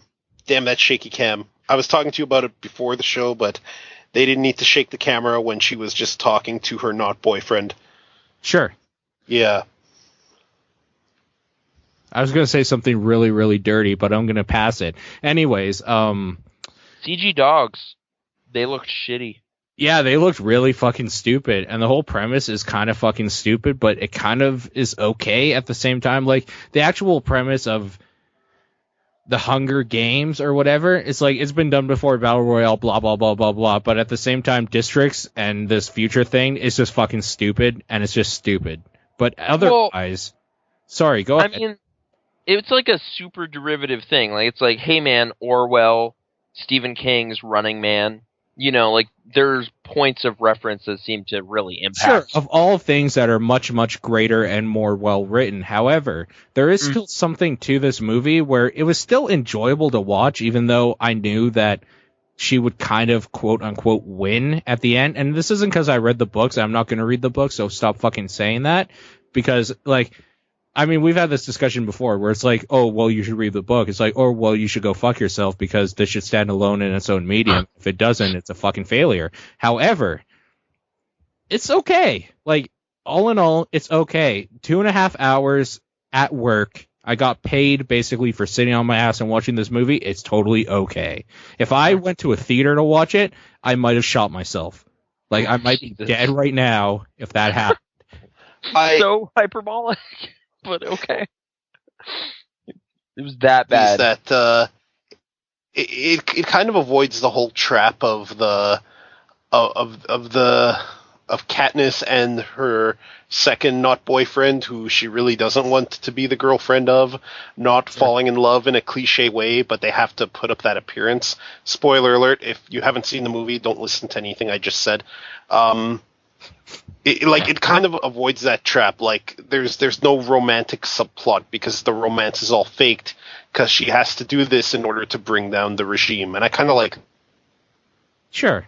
done that with a little bit less of... I seem to recall like Liam Hemsworth's character barely registering as a factor, though. Like, I just didn't care about the actual relationship that was supposed to happen. So I was just like, yeah, whatever, just Josh Hutcherson, why not? And it's just like, no, it's all for show. You're just like, I don't really care either way. Like, this love triangle kind of doesn't matter to me personally. So, I don't know. That aspect of the movie, I guess, is one of the big hooks into the kind of the tween audience or whatever. That was kind of easily the least interesting thing going on. Also, that dude's name is Peta, and I thought that was really stupid. Because I just thought everyone was saying Peter really badly the whole movie. And then it was like, no, dude, it's a different name. It's like, oh, okay. Nobody should ever be named PETA. Yeah, they're like future names. I don't know how. Future names. They're a terrorist organization and a delicious snack. Indeed. So, anyways, I don't know. Hunger Games is totally okay. I am happy to watch a movie anytime that shows a female protagonist who isn't caring necessarily about a romantic relationship and is just kind of doing some badass shit. Yeah, she's got a bow and she can shoot it, and it's okay. Like, she's good. Like, she's actually really competent. Like, she throws herself in there to save her sister, so like no guy is involved at all. And even in there, the guy's a total like piece of shit douche that you don't want to win. You want him to die because she's good. Like, he is just a useless piece of shit. And she is like, I could shoot a bow and I'm pretty fucking awesome, right? And you're like, yes, you are so awesome. Oh man. Whereas, like, isn't he like, dude, I cut my leg. I'm gonna disguise myself as a rock. Yeah, and then I'm just gonna sit here and die. Like, dude is the worst part of that film. But yo, he gave her some bread. Also, I'm gonna say yo a lot. That's like my go-to phrase this time. And that means Stanley Tucci's in it. He's pretty great. And Elizabeth Banks is really weird looking. So there you go. I just described to you everything that's good about the Hunger Games. Here's the problem, though, with like that franchise. I've heard every subsequent book is not good. Like, it gets worse and worse. So why do I want to see the sequel? Like, well, I don't care that much about, like, oh man, are the districts gonna, like, are they gonna destroy the whole system? It's like, yeah, of course they are. Like, I know that. I don't even need to see the movie or read the book. By the end of that third one, they are going to win. So, I don't know. Girls don't like to lose. I guess if I want to go see Donald Sutherland and Philip Seymour Hoffman, like, plotting, like, that might... Dude, I want to see that! Okay. Well, November 22nd, get hype. This could be one of those scenarios where they could just improve on the source material. Like, I 100% agree that a film is a film, and it can draw from source material, but it doesn't have to be a carbon copy. And in that same vein, it can differ entirely. And it would be kind of exciting if this series went in a different direction that the books didn't take. I kind of wanted Harry Potter to do that because the worst villain ever wasn't interesting whatsoever, and I kind of wanted that entire movie franchise to have some kind of weird real-world organization hunting the mages. Like the Templars? Yeah, sort of, but with guns. Like, there's just this wizard starting to conjure a spell or something, and it's just like, blap, you're dead, because I shot you. Breathe! Harry Potter and the AK-47. Like Spellioso this. Blap, blap, blap. So good. I guess in relation to those, I did watch all the movies, but I stalled out on the books. Oh, okay. Sorry. Go ahead. No, I was just saying I didn't read the later Hunger Games books, so I kind of have nothing to lose here. But sure. I'm just saying maybe it could improve if the books are indeed mediocre. I hope so. Like, I hope those screenwriters figured it out, but I'm less than keen. Despite, I kind of like the movie when I saw it, but it's not like I'm jonesing for Catching Fire. At least I'm kind of indifferent about it. Sure. How about that Jennifer Lawrence though? Harry Potter and the AK-47. Yeah. Okay, I'm done. You got to make a shop of something pertaining to that. Sure. You gotta Jennifer Lawrence. Oh man. Yeah. I would eat anything out of any of her holes. Good God. Okay. That's not true at all. No, she did well. She did a good job, actually. I will give her that. I didn't know anything about Katniss, and I still kind of don't because I haven't read the books. But she made her seem like a character I would enjoy, like in literature or whatever, where she seems actually strong, and that's a lot. That's saying a lot because I play video games, and women aren't strong in video games. They are sex objects through and through. Oh man, even when they try, like I keep stalling out on Tomb Raider because I just don't want to play it. Like it's not that interesting mechanically. Like I just don't like it. But yeah, like it's trying to do the, she figures it out and becomes a strong, tough person or whatever. But she's like whining all the time. Like it's like whiny Nathan Drake. So which women are prone to do in video games because they're very poorly. They've kind of screwed up already, and I'm only like an hour or two in, and I have very little will to continue. Sure. I mean, I have been playing Alice as well. Like I just started the Madness Returns. Why? And that I kind of like. Okay. I guess it's the environments and the weird shit, though, right? It's not actually like anything else. It's kind of just something about the idea of like it's a platformer for adults is kind of doing something for me because it's just like no one does that. It's like what if Mario was really weird and like dark and fucked up, and you're just like, I don't know, like that's at least sort of different. So I'm like jumping and double jumping around, and then I am like cutting up cute looking stuff, and it's kind of weird. So it doesn't play like Rayman Origins, is what you're saying. It kind of does. Oh, okay.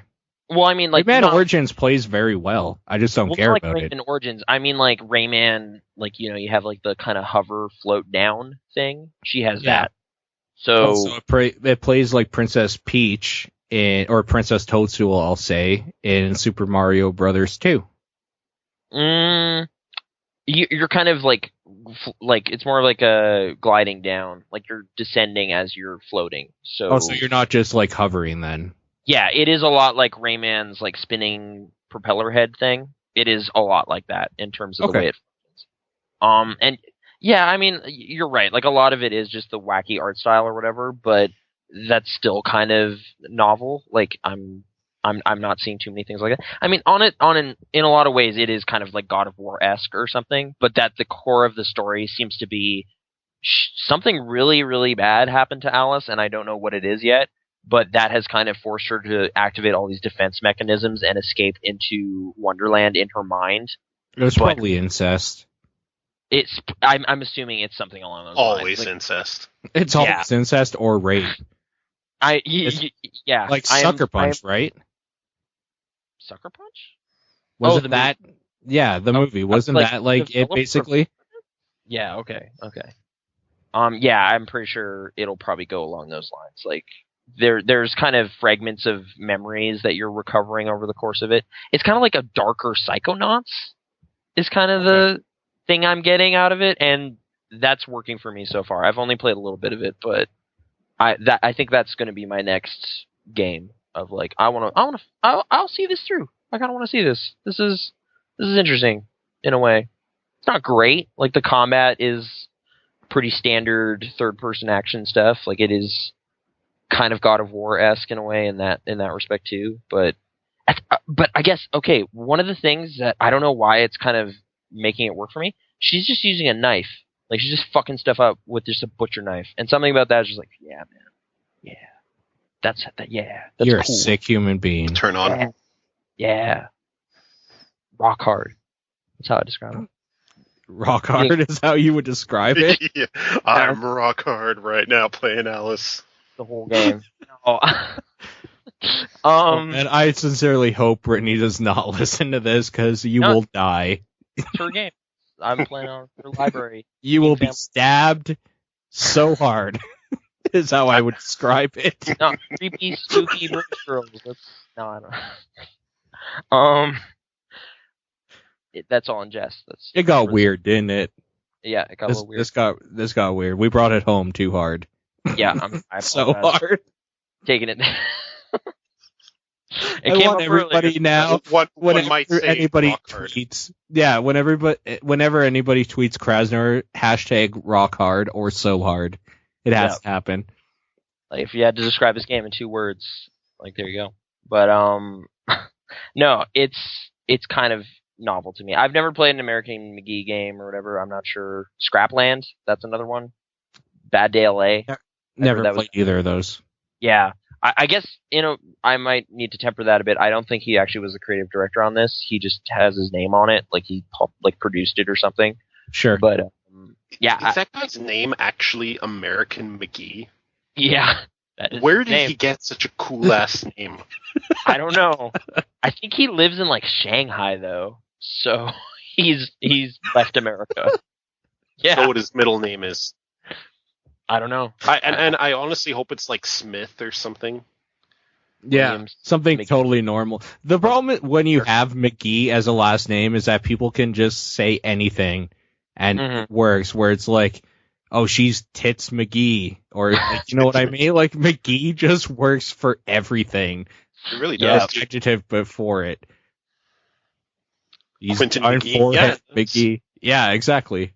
Mm-hmm. Yeah, it sounds like a joke, but that's apparently his name.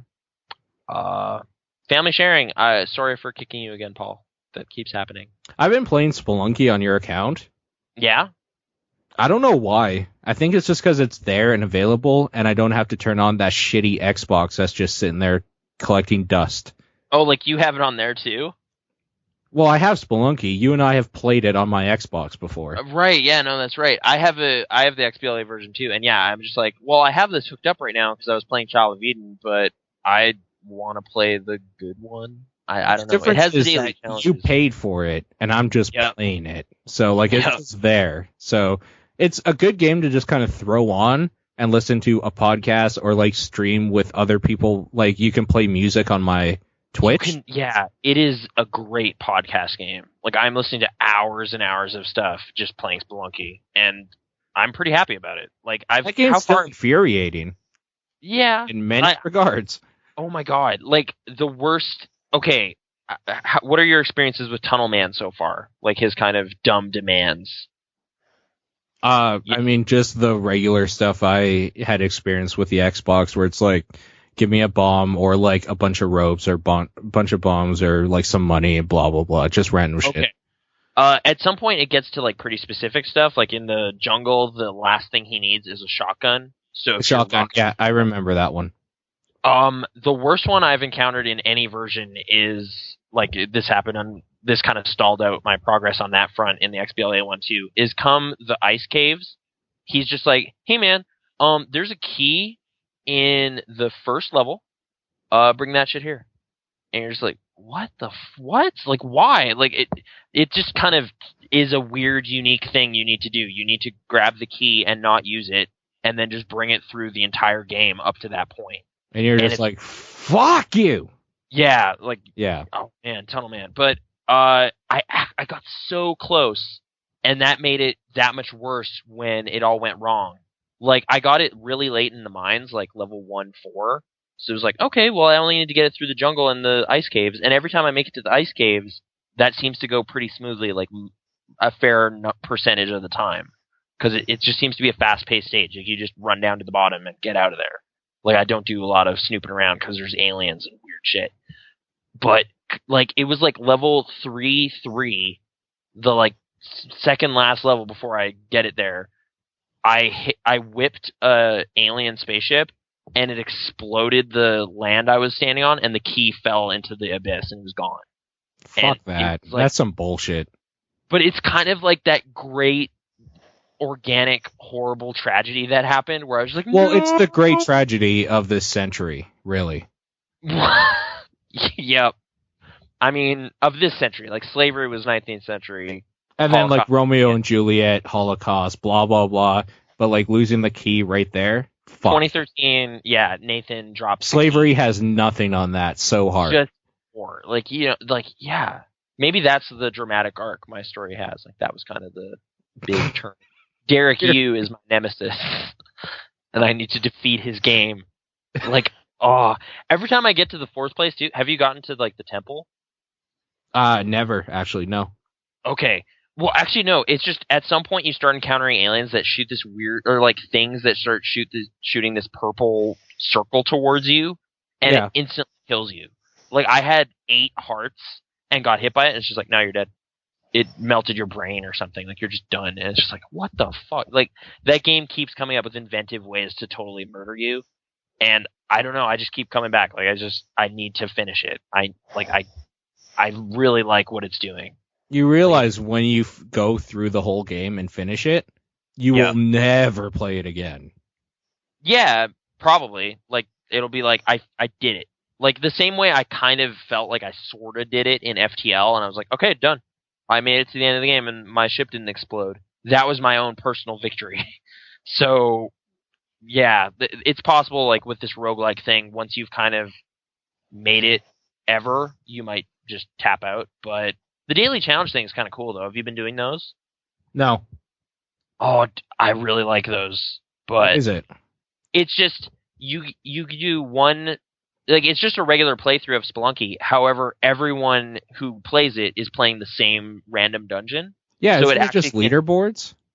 But that game's random nature you normally can't compare like directly. Like, it's like, am I good at this? I don't know. Like, how do I compare to someone else? Who knows? I don't want to know because I know I'm not good at it. So why would I want to know that? Fuck that. And there's kind of different criteria. Like, you can collect treasure or try to get really far. And like, it's kind of, I don't know. I'm finding it kind of a unique challenge. And like, man, this one dude on my friends list is crazy good at it. Like, he was in the top 30 today, and I was like number 1,000. Like, it's just like, oh wow, okay. Like, I got improvement. How would you feel if I just beat you on every single daily challenge? Would you like be really mad? I'd be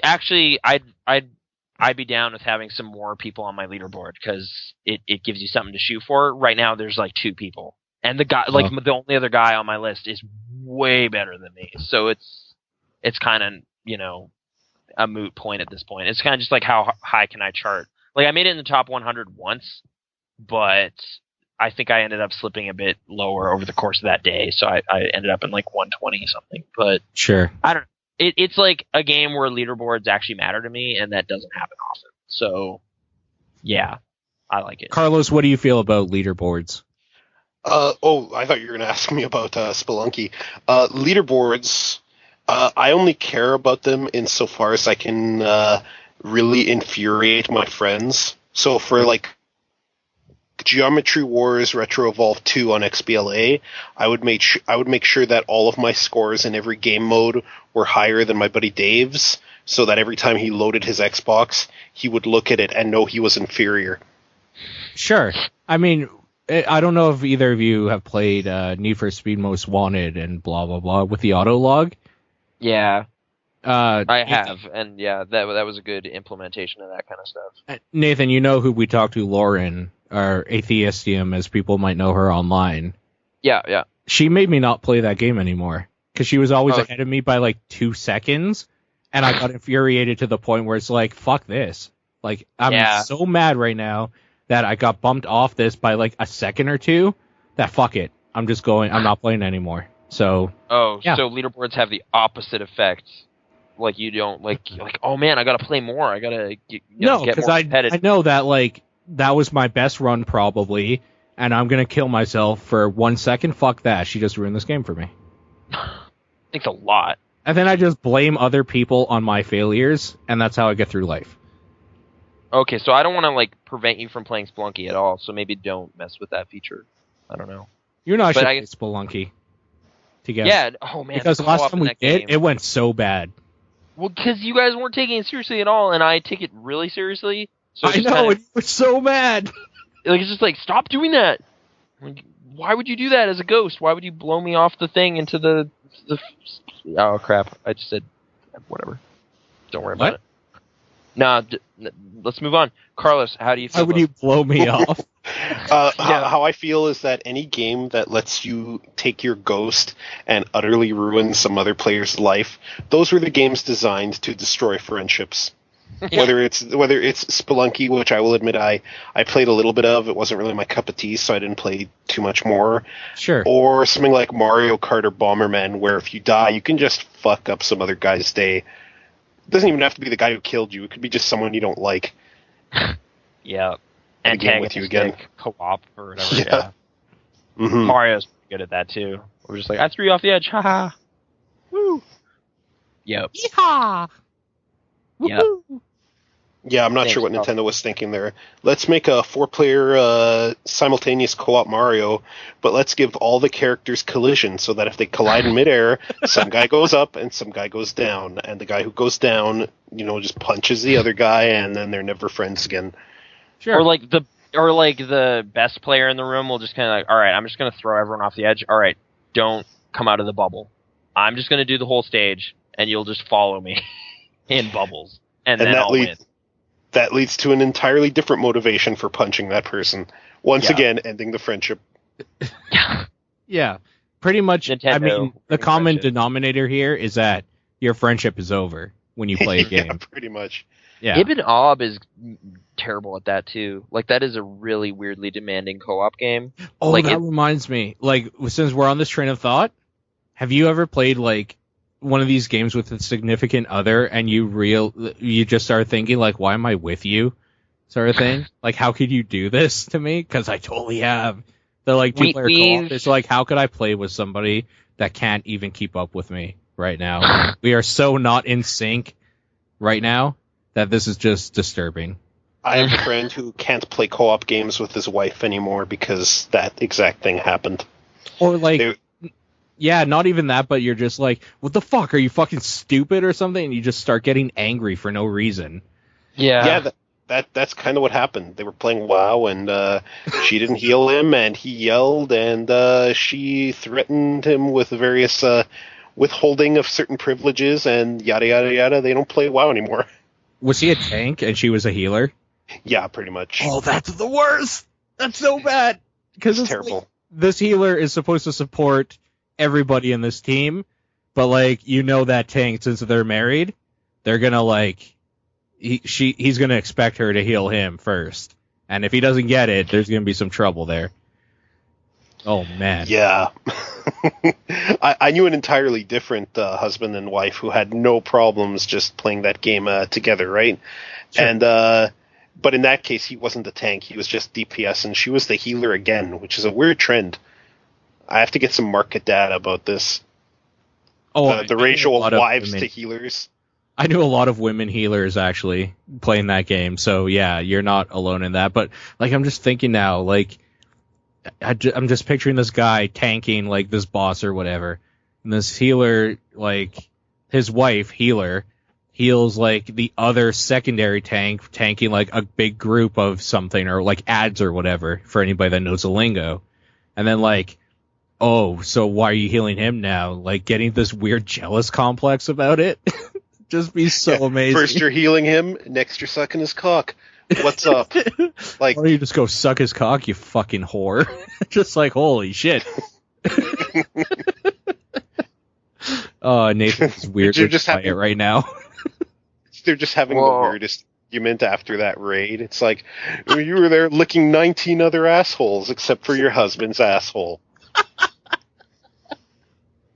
Yeah, pretty much. I never played WoW seriously enough for this to make sense, but okay. There's a lot of assholes in WoW. Right? That's the thing? Yeah, so a raid is where you have to depend on 39 other people to succeed. It's kind of like if you fought Cutman, and you could beat Cutman, but if 39 other people didn't also beat Cutman, fuck it. Weirdly, I played a little bit of Mega Man 9 this week, and I am terrible at that game. Like, you're supposed to go after the Splash Woman first, right? No, you're supposed to memorize every level and then try playing it, basically, because that's how Mega Man works. Yeah, there was way too much. Yeah, Splash Woman is the metal man of that game. Yeah. Okay. Like, Yeah. that's what I went first, but I just kept dying over and over in the stage, and I never even got to her. I was just like, what the hell? Like, you Was it die the several bubbles? times.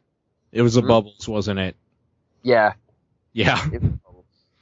Well, at least initially, and then once I kind of figured out the bubbles, they just became tedious, and I hated them. And yeah, they were definitely the part that was fatiguing me every time. Welcome to playing Mega Man for the first time without internet help. I guess the shifting platforms to get to the ladders was kind of shitty too. So I always hated Cement Man. I hated his fucking level. Fuck those elephants. Okay. Yeah, isn't that also the level that they used in the demo?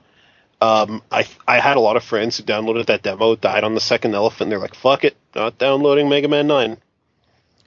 No, yeah, like, that was a demo, and I did beat it, or whatever, like, beat Cement Man and blah, blah, blah. But, I mean, growing up with Mega Man, you kind of grew up with the tolerance to just, like, dying over and over and getting fucking pissed off all the time, and then eventually getting it one time, and then learning how to do it again.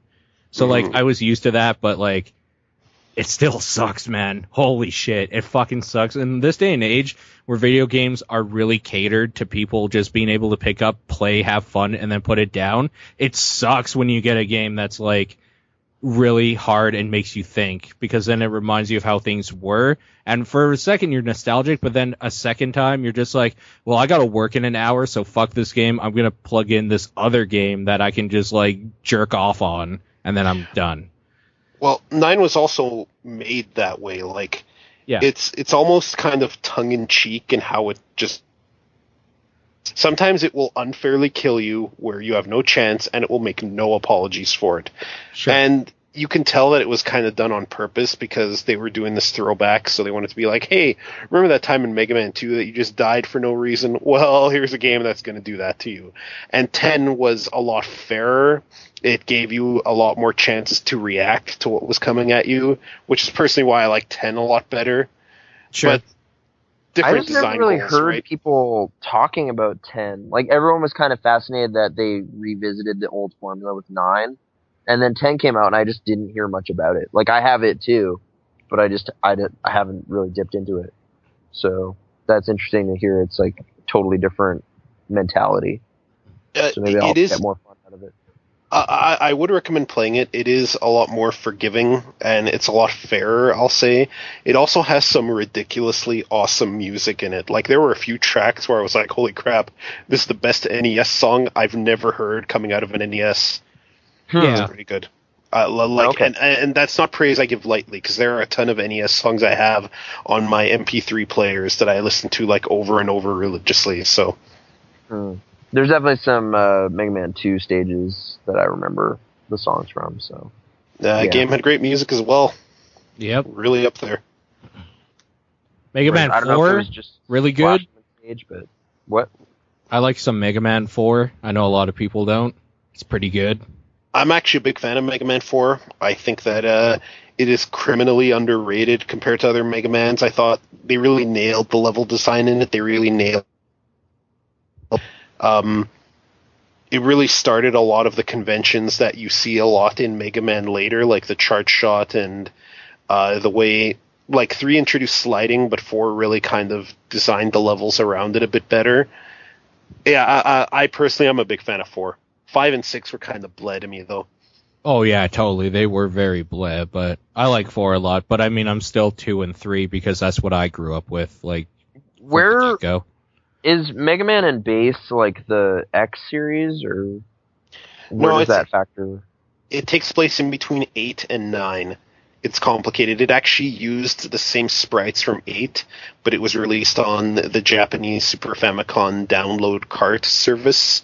So it was technically a Super Nintendo game, even though it came place after Mega Man 8, which was on PlayStation and Saturn. Oh, okay. And then it came out on GBA here eventually, right? Yes, it did. A kind of mediocre port of it. Oh, okay.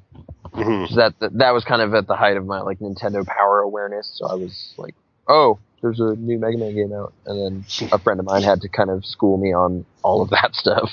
It's like, he's Rockman in Japan, and that's why it's called this. And it's just like, oh, okay. Oh, really? Just like sitting there all wide-eyed looking up at him. I could just picture legs it right crossed, now. just kind of head in my hands, learning about the history. But Sure. Yeah, I remember reading an interview with Inafune, the guy who made Mega Man, and he's like, the first time I heard the name Mega Man, I was like, what the hell is Mega Man? Why are they calling him that? So they think it's just as weird. Oh, okay. Yeah. Because, oh man, we got like this giant compendium in at our bookstore now. I guess there's like a 25th anniversary, like anthology kind of thing. Okay, this reminds me quickly before you continue, and I will let you continue. Do you get discounts? Yeah. Okay, you should buy that book, and then I will buy it from you. Oh, okay. Anyways, continue. I don't know. I'm just remarking that, like, I guess there's is this year a landmark year, or is it 30th now? Like, when did that whole thing? 25th? Does that sound right? For Mega Man? Mega Man? Mega Man was 87. Okay, so this would have been published last year in Japan, probably. So kind of like the Historia, it finally came here a bit later. Maybe that's what happened. Probably. Sure. But, okay. But yeah, no, just that it says, like, boldly on it, Mega Man, but that's kind of incorrect in a way. But, yeah. Inafune. Rock and bass. That makes sense. Like, I guess it was like just like that. All of the supporting characters' names have like a theme to their names, and then there's just Mega Man. You're just like, what?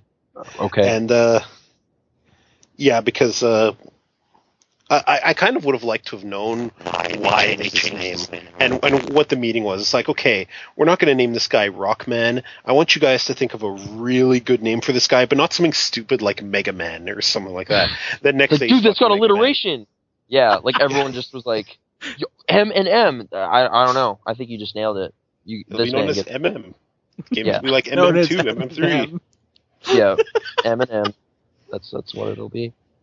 But what was even worse was in Mega Man Powered Up, where, it was fairly common knowledge that before he became Mega Man, because it was rock and roll, in Mega Man Powered Up, they insinuated that his name before being Mega Man was just Mega.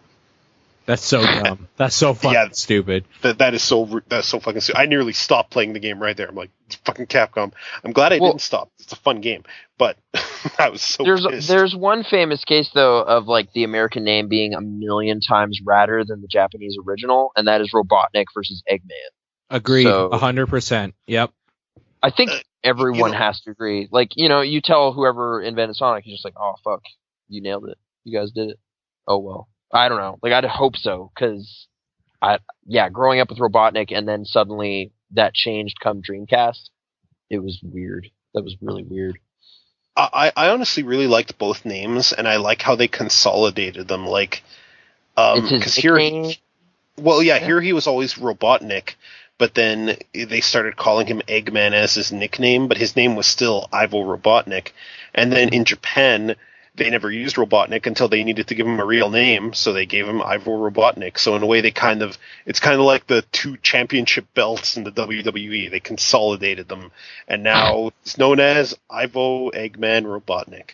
The world over, so it all gels. It gels. What about chili dogs? Does Sonic still love them when he's going faster than the speed of sound? What? Is that I'm not sure if he does. Yeah, it is. Running around at the speed of sound. Got places to go. Gotta follow my rainbow. I could sing the whole song, and I'm not going to. So, just like the overlapping of the Sonic TV shows was super weird. Because like, there's a goofy one and a serious one, and then there was another one, right? Like, that third one where Jaleel White voiced the girl. It was really strange. Yeah. So good. So good. It sounds about as bad as it sounds. Like, he really does not have a feminine voice. So it kind of sounds like if any of us tried to voice a girl. Dude, do you remember Family Matters? Fucking fair amount of things. I remember that there used to be this little black girl character, and then one day she went up the stairs and never came back, and they never mentioned her again.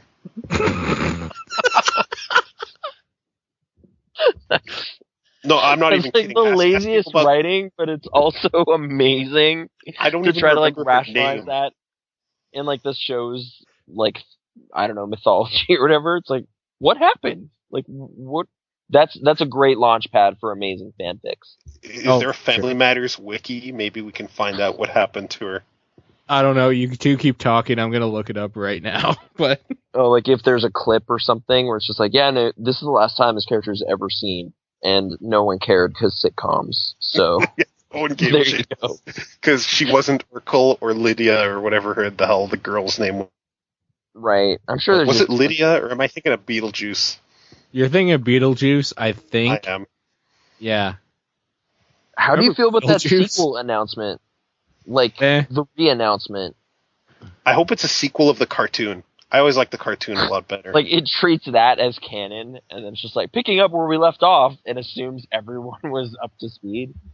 I think they should. They should ignore the creepy connotations of Beetlejuice hanging out with that preteen girl, and just go for it. Just go for it, man. Just get Dakota Fanning. She's still 13, right? To play Lydia, and you're good to go. Okay, so back to Family Matters.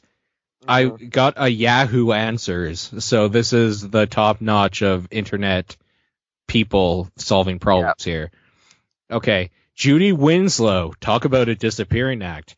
At the end of the show's 4th season, the youngest of the 3 Winslow children walked upstairs to her room and was never seen again. Everyone asks, what happened to you? Says Jamie Foxworth, now 20. I tell them, I'm still up there in my closet putting on my clothes.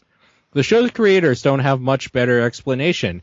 The official name is Denial, hoping that the audience will notice, amidst William Buckley, who says dropping the character was a budget consideration. As Foxworth's co-stars coped with the departure, Jamie was my best friend on the set, says her TV sister Kelly Williams. Her mother struggled to break the news to the then 13-year-old. Toward the end of that summer, I kept asking my mom, aren't we going back to work? Foxworth recalls, she didn't know how to tell me. Finally, she just said we weren't. Devastated by the news, Foxworth, this is a really long thing. Foxworth struggled to adjust to her abruptly new life. I was back in school, and I didn't have any friends, she says. Dating, too, proved difficult. I had boyfriends who would be like, she has money, she can pay our way. In 1996, Foxworth, who shares a home in Burbank with her mother, 2 sisters, and a toddler niece, formed a pop band called SHE with her siblings. And the trio continues to perform locally. After several acting classes, like someone after several acting classes, a Burbank High School graduate is also back to the audition circuit. Next time, she says, I want to make serious films. She's now doing pornography. You can see some of her work on IMDb and nude photographs at http://www.videoteam.com/star-pages/crave_photos/index.html /crave_photos/ Okay, got it. For anybody in the live chat right now and in our Skype chat, I am posting the link for you right now. For ease of use. Keep in mind, she is legal now, so clicking on that will not get the FBI to your house. However, it doesn't even work anymore, so this is some old information. But she's been doing pornography, so little Judy Winslow went upstairs and came out a woman for all of us to see. When you said she's legal now, I almost yelled out, damn it, without thinking.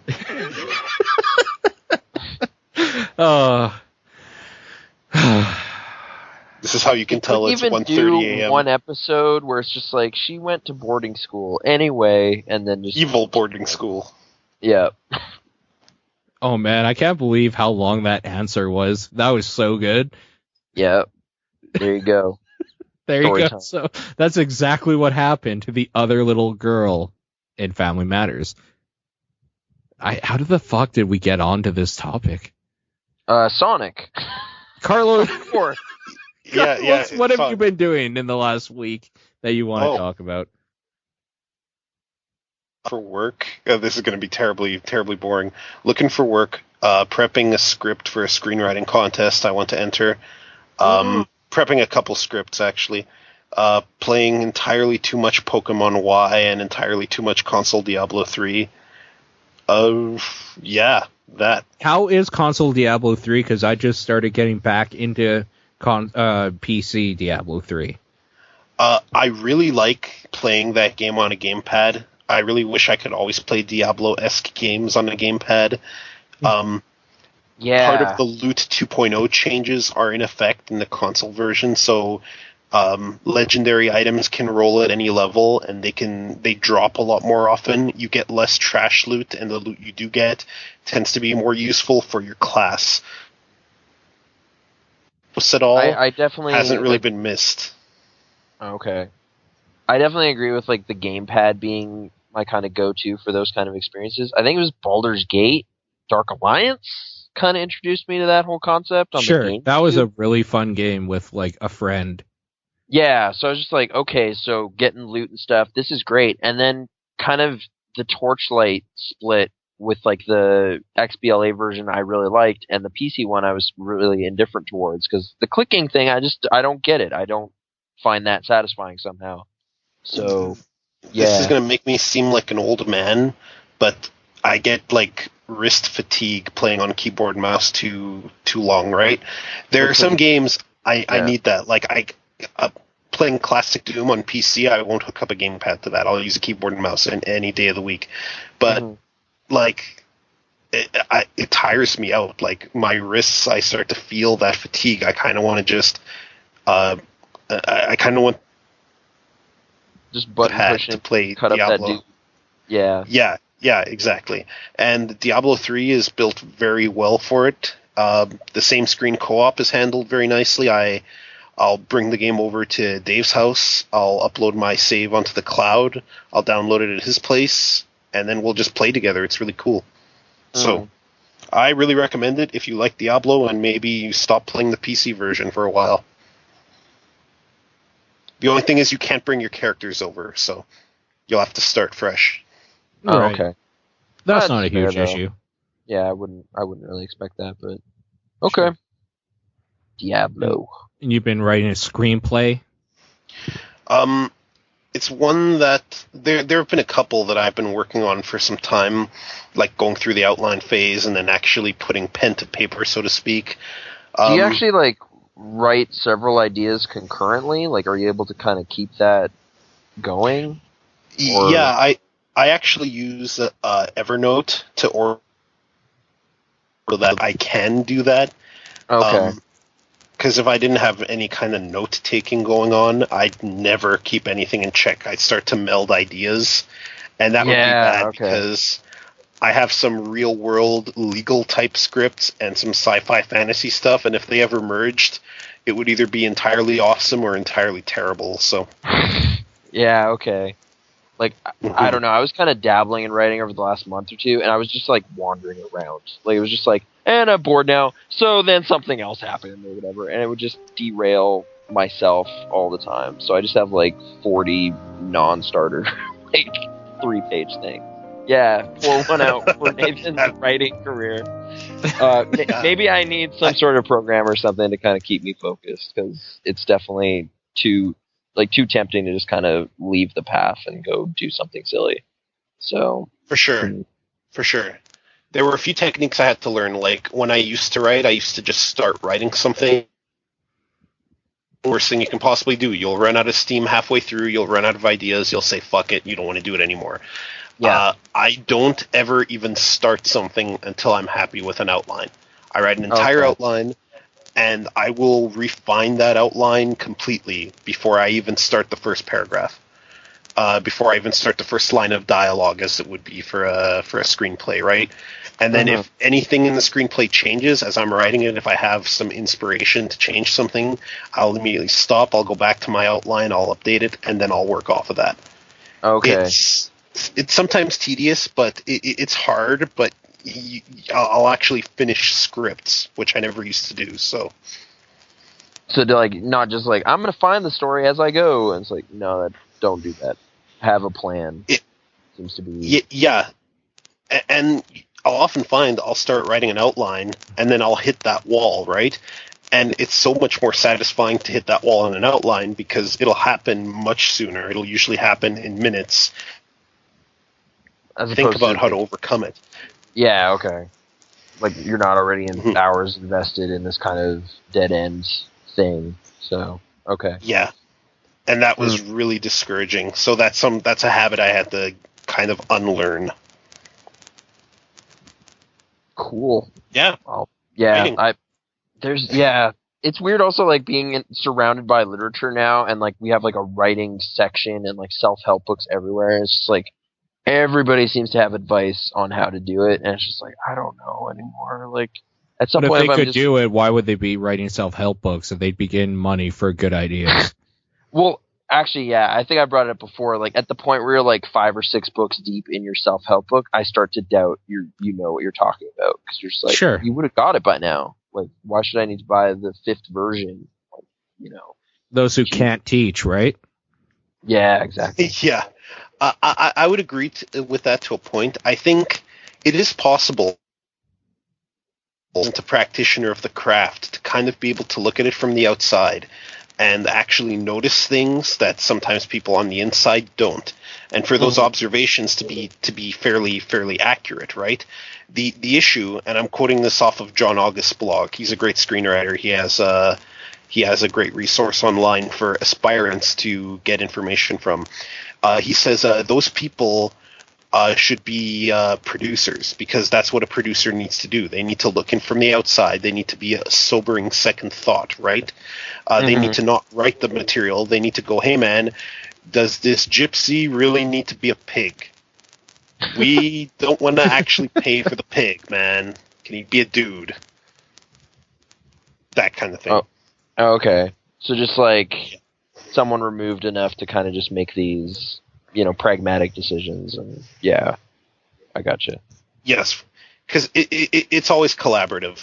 Like, I'll have a novel published entirely on my own. It just won't happen. I will need to collaborate it sometimes, and that means my vision needs to be malleable, and I'm going to need to put up with other hands in the pot. It's just a fact of life, really. I guess I'm also just thinking of, like, the weird, like, self-publication avenue of the internet. Like, that might just result in a lot of undisciplined stuff going on. But Dude, totally, because I follow people that are authors of books, and, like, there have been a few times where they're like, hey, this is free on Amazon right now, and I downloaded it, read one paragraph, and deleted it because it's fucking trash. yeah, like, it's too easy now to, like, put out a really self-indulgent thing and actually make it available, but it might not be worth time. I don't know. Sounds like a dangerous avenue. I once read a free book on on Apple's books service, whatever it's called, iBooks. iBooks? Yeah. I'm not sure what it's called. I'm assuming it's iBooks. They put I in front of everything. Yeah, and it was called The Princess and the Penis, and it was not nearly as good as that title would suggest. Oh, man. Okay. I would so read about a princess and a penis. Yep. You know what?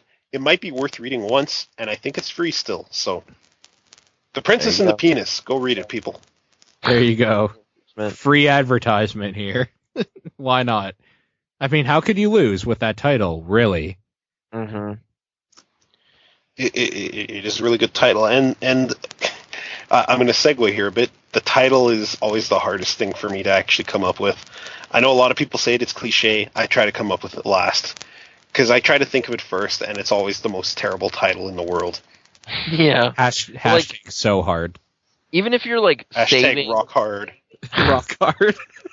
But, like, you're writing on a computer, right? So, like, what do you name the title, like, temporarily?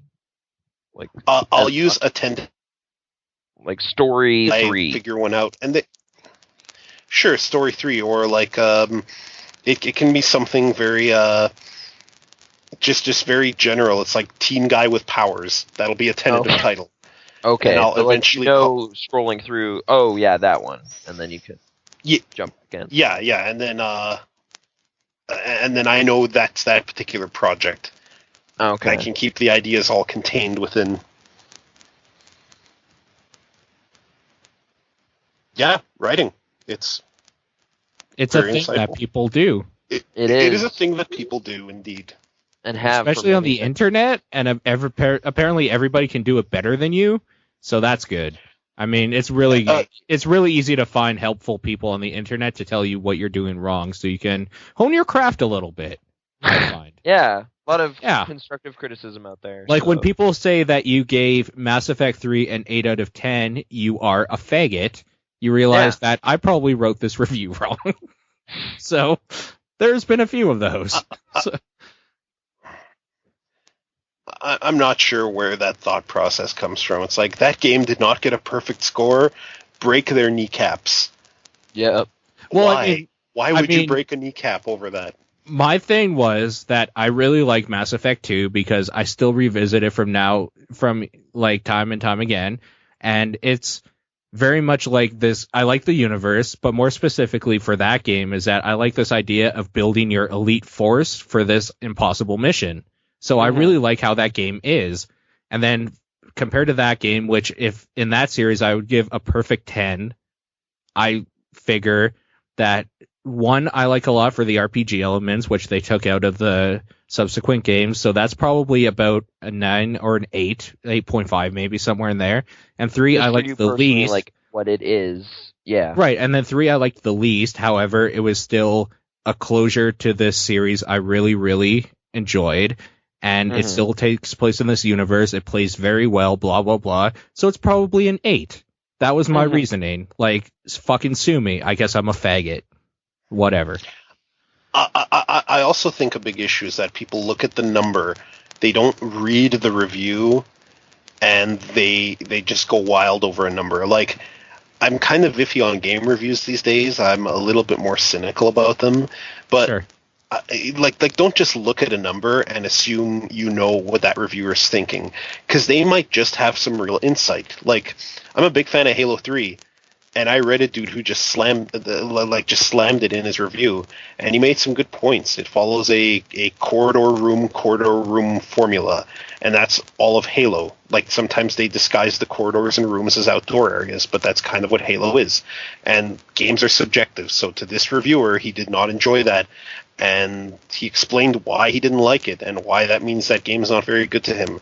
And that, I don't have to agree with it. I learned something about that guy, and I know why he doesn't like the game. There's no point in me being mad over it. I'm trying to think. Like, there's definitely times I've actually scrolled to just see the number. Like, I feel bad, but that's something I've done. Like, it's just like, all right, whatever. I don't care. What did you? Okay, 5. Huh. All right, and then I'll just like close tab. Like, I just feel like an idiot, but that's something I've done. Well, I think we can Whereas, all like, agree that video game reviewers are faggots. Well, no, that's not what I'm saying. But like, I mean, there's like a really small list of ones I actually like take seriously, where it's like, okay, this person I've come to expect like good thoughts from, so I'll actually read this. Whereas some, it's like, what? That seems really low. Oh, okay, whatever. Whereas, yeah, I don't know. Like, just thinking back, like the most recent Jim Sterling review I read, was the Arkham Origins one. Yep. And I don't know. I haven't played it, so I guess I can't really get to, like, but I'm not sure. He seems very nitpicky in some ways. Well, it seems like his thing is this is iterative, and I'm annoyed with it. So 3.5, and that, like, this shouldn't exist. I understand that. However, if you're gonna give that argument, no video game should probably exist in your world, because every fucking game is iterative and kind of irritating. And you know what? I might agree. Agree with him on that. Like, this was before I even started playing it again, but like his Killzone 3 review was in my head, because that is kind of an iterative thing that doesn't do a lot of interesting 10 out things. Of 10. Give it 10 out of 10. Yeah, it's just kind of like, well, I mean, it just showcases how subjective it really is. Like, it's just like, I like this one, I don't like this one, and you're just like, whatever. Like, at some point, there isn't that much to this. Like, he hated Alpha Protocol so much, and Kane and Lynch too. So much. That game's okay too. Yeah, they're not that poisonous. Like, they just. I think you just gotta take games for what they are, and not what you think they should be, because Like, I'm at the point now where I'm going to say video games aren't art for like for what literature and movies try to do, where they're trying to tell a story.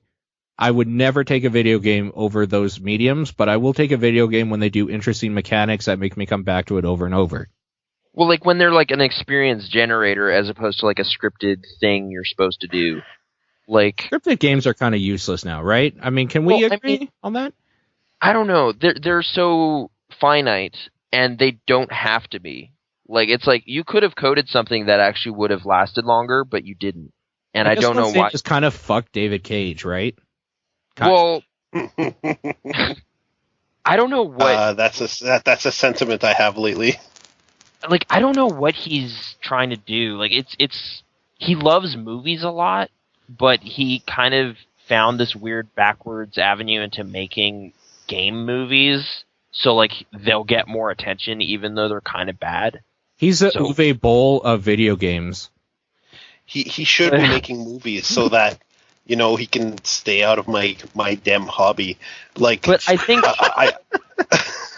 but if he was making movies, they'd be really unremarkable movies that no one would see. Of course. Like, it'd just be like a bargain bin, like, direct-to-DVD movie somewhere. Whereas it's like, because they're video games, it's like, oh, weird. Compared to other video games, this is really weird. So, decent sales and people pay attention to it. But, yeah, like this... Beyond like 2 cents in stores now. Yeah. Like, the actual storyline of Heavy Rain is like Suspect Zero serial killer quality. Like it's just shitty. But because it's a video game, it's kind of novel. No.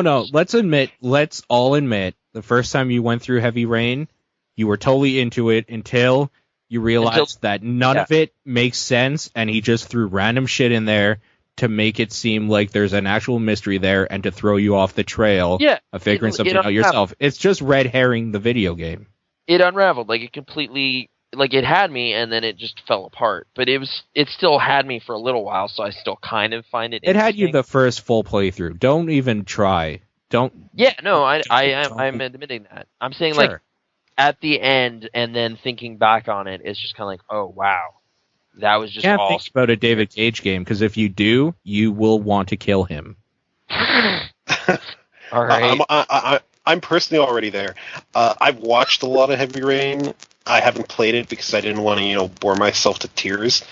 You get to shake that. The thing is, I didn't want to shake babies. Like if I want a baby shaking simulator, there's lots of other games that already provide me that. I think the thing is, like, I do think games are art, but they're art because they're mechanical constructs. They're mechanical.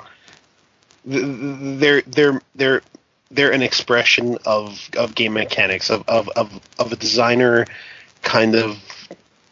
He wants you to plug into his vision of, hey, here's an obstacle, here are the hurdles, here are your abilities, get to it. You can plug a story into that. But when David Cage comes out and says that game over screens are a failure of game design and that he doesn't really see much use for game mechanics, I kind of want to just jump kick him in the face. It's ironic because it's the failure of game design calling out other failures of game design, right? I mean, he doesn't design games. He designs movies and then puts push X here to continue. Yeah, like, it's like, oh, man. If he actually said that about mechanics, like, yeah, that is just infuriating, because it's just like, you're not talking about game design right now. You're talking about, like, machinima.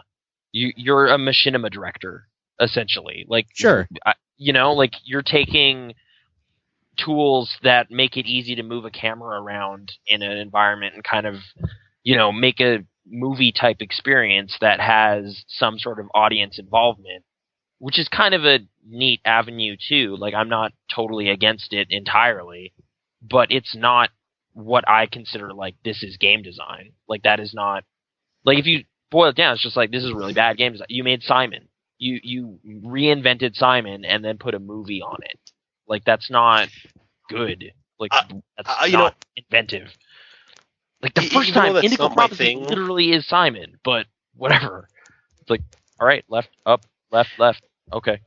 And now the movie plays and the guy is a killer or something. It's just like, good God, this is really bad, but I've never seen someone try something this weird. So, yeah. But okay, sorry. No, it's all right. Even though that's not my kind of game, I would have no issue whatsoever with people enjoying that kind of game, even if it wasn't my thing, because, games are different things to different people. If David Cage didn't talk and act like he was God's gift to game design, That's my problem. that kind of irks me. That really irks me, man. Sure. If you're gonna act like you're God's gift to game design, make great games, and then I won't have a problem with you. I almost memorable wonder... ones, maybe even like Will Wright. Maybe you could say that because you make stuff that people still play, or made stuff people still play, and iterate on that for the rest of your career, even though it's stagnant and old now. But anyways, We've it's like done that too. But okay. But like you could still you can still talk because you make games. You don't make movies that you have to push a button to continue. So fuck off, David Cage. Like, he's kind of put himself in this weird middle zone where it's just like, you're a bad filmmaker and you're not a game designer. So I don't know. Like, okay, I'll kind of. And then he doesn't. And then he doesn't help himself by putting Ellen Page's nude model in his game against her wishes. Oh, and then on top of being a terrible writer and a terrible game designer, he's now also a giant fucking creep. Yeah. Well, speaking of creeps, Nathan, you want to see some naked Ellen Page model? I know you do. I don't know. This is the running gag with you now, I guess. The Ellen Page thing. I do. I enjoy it. She's a fine actress. What do you say to that? She's a fine actress. Fine set of tits. Fine actress. She was so good in Juno. Oh my god. Well, whatever. I've read obviously I've read into the whole it's not her. Right, it's modeled. Right, it's some model. The question is why did they need to render any of it? Because it's not on screen. So who cares? But they did. Wasn't that the issue too with Oblivion getting re-rated?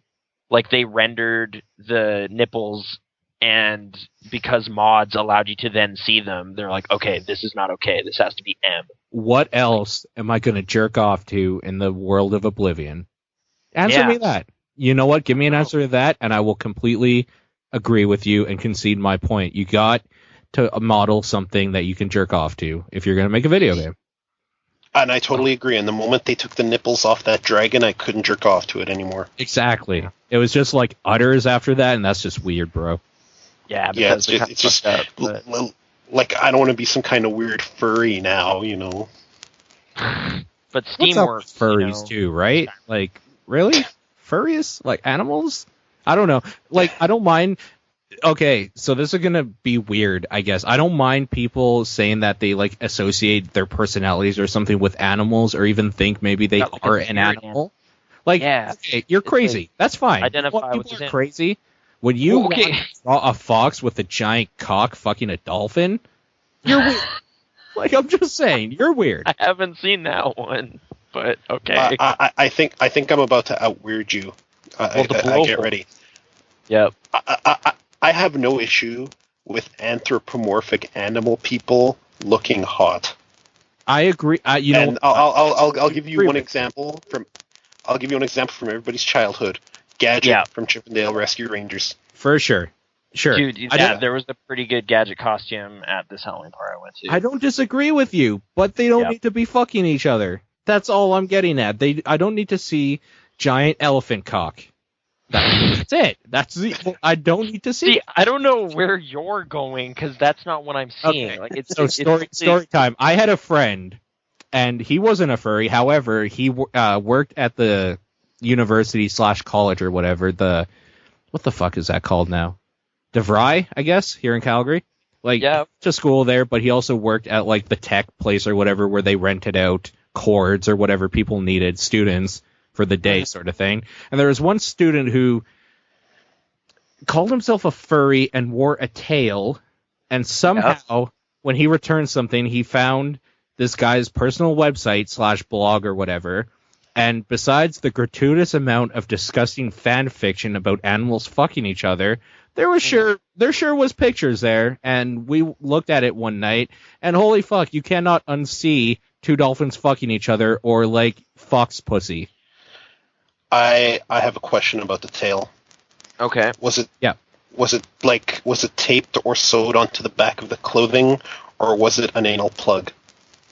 No, it was neither. It was actually an insert that he would put in his pants between his waistband and like his skin.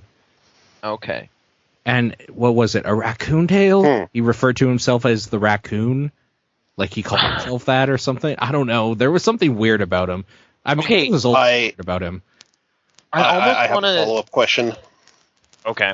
Okay. When he jumped, could he flutter the tail to slow his descent?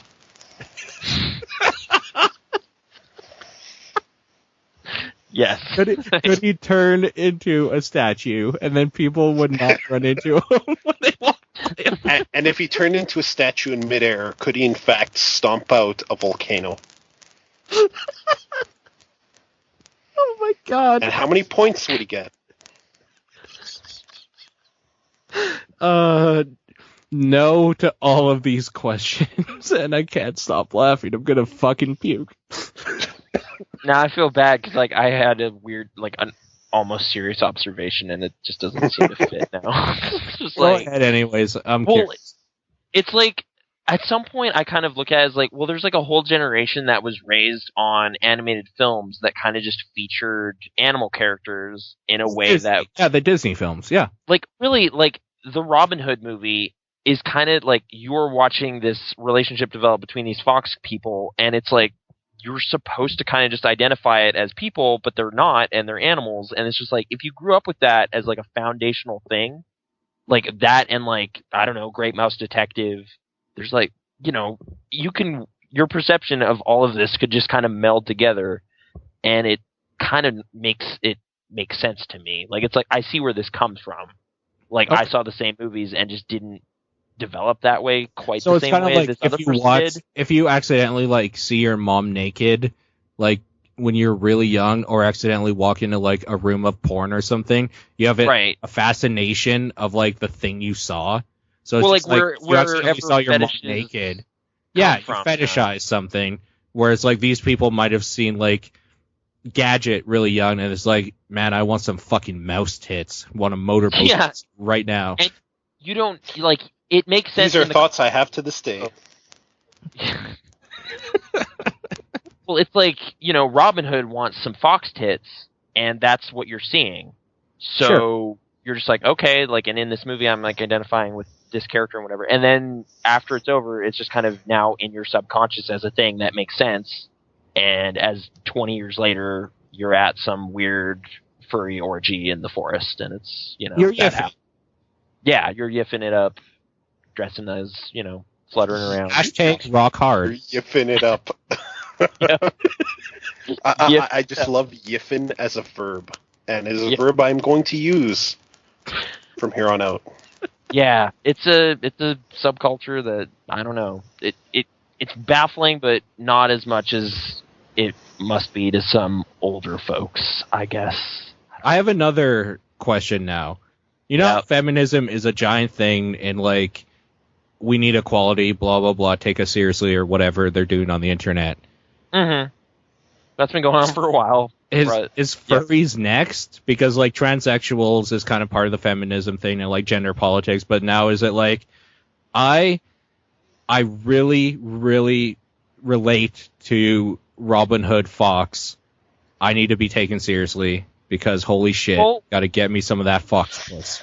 Okay, like, as part of my My Little Pony Vision Quest, I encountered a documentary about furries that was on Vimeo, and it is kind of taking them seriously in that way of just kind of like, we're just misunderstood, man. Like, we just really like Sonic or whatever, you know, like they have. I do think there are probably people that are just like, you know what? I kind of like this anthropomorphic, like this creature or whatever is like a hero, Mm-hmm. and like that's fine. I am so okay with that. And the Elysium or whatever, what the fuck was that game called? What? Like the Matt Elysium? Damon movie? No. What the Elysian or do you know which one I'm talking about? One that people Yeah. You're talking about that Handheld. side-scrolling shoot 'em up, right? Well, like Castlevania. That had the animal people in it. Yeah, like Oh no. Right. Dust. It's not a shoot 'em up. You're talking about Dust, an Elysian Tale. an Elysian Right. Tale. Like I'm kind of okay with that and like the people in it and the heroes and blah blah blah. My thing is I do not need to see fucking hammerhead shark fucking a dolphin. Like I don't need to see pornography based on that, but I'm okay with people if they just like this weird world where everything's an animal. That's fine. I don't care about that. Yeah. Oh, but Because if dude, you're gonna sorry, down, they're aliens and you can fuck them in Mass Effect. yeah. All I know, which means we live in the future. It is established we live in the future. Therefore, the possibilities of some hot blonde woman being able to have, the surgery to make herself look like a life-size gadget does exist. And I'm not sure I could say no to that, gents. Not sure I could.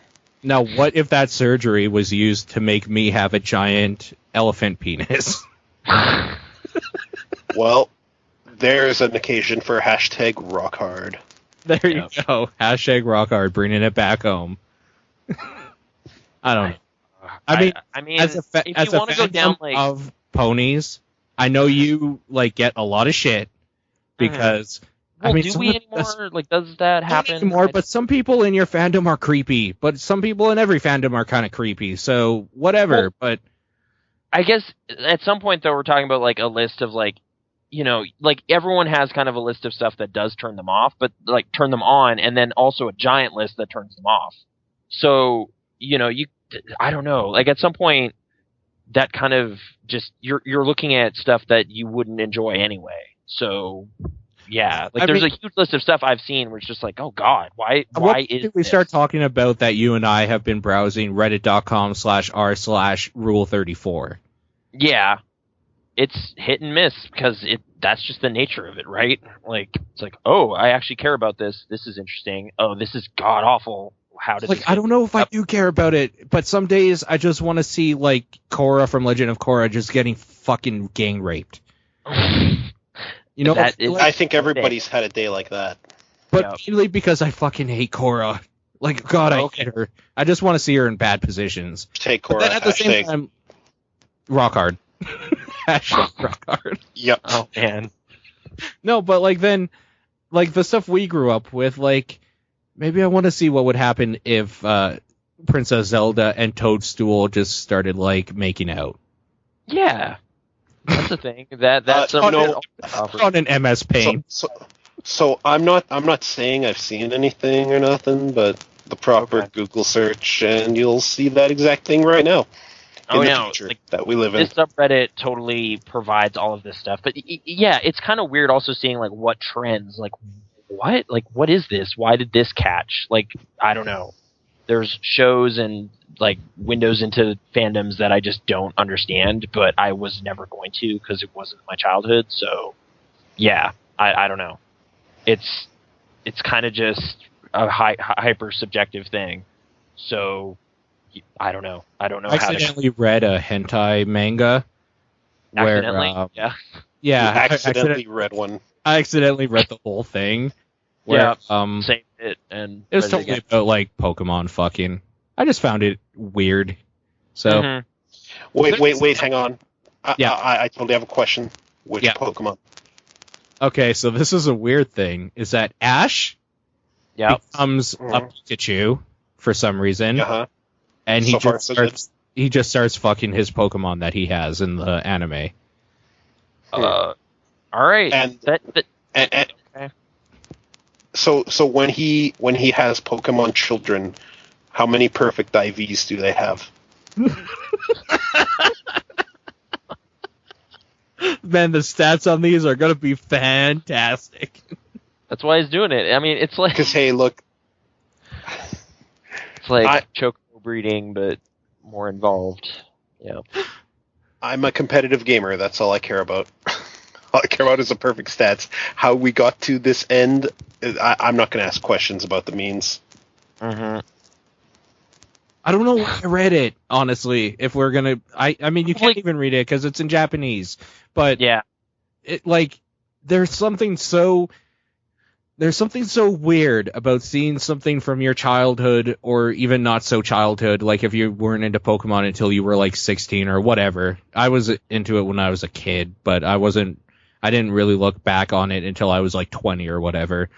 But like, it's weird seeing pocket monsters getting fucked by Pikachu. That's just so weird. With the backwards baseball cap. Well, it's like there's a, I don't know. There's another context like of attachment, right? So it kind of makes sense on like, it's like, oh, these are characters I know. So there's like a point of entry of interest. But then like, you kind of believe it because Ash loves his Pokemon. So there's kind of a weird he loves his going there Pokemon. Too. Well, like, there's a relationship dynamic already established in your head that it is able to kind of subvert and twist, and it's weird to see it happen. But it's kind of like when you see these Pokemon that you grew up loving and catching by yourself because you have to catch them all. Yep. Just fucking drowning in cum. It's God.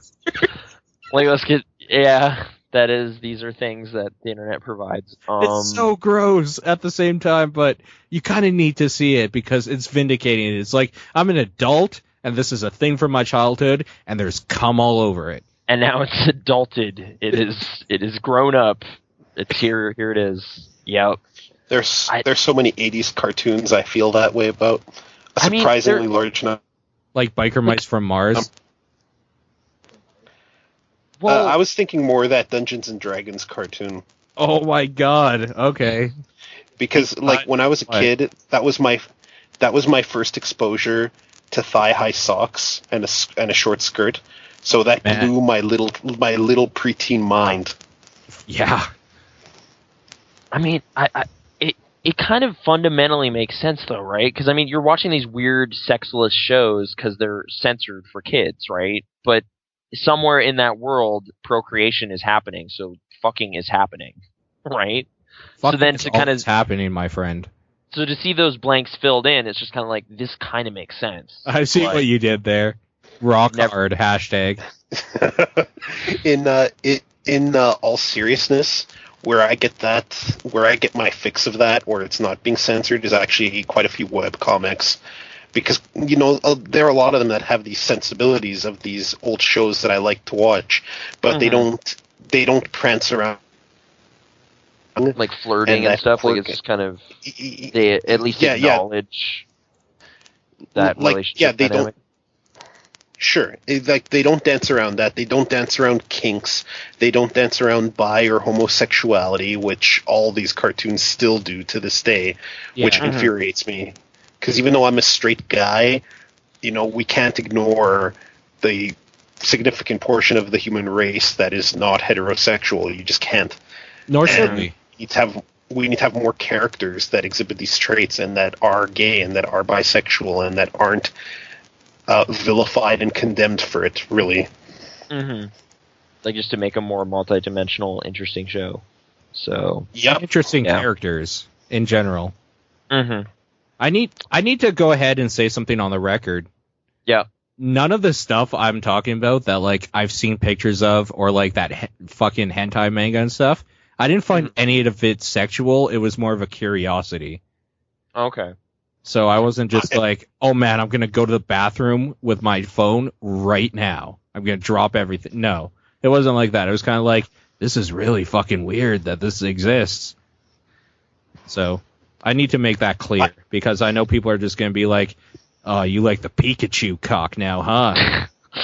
That 8 out of 10 is fully warranted, you faggot. Just like, Jesus. I am not ready to make that admission.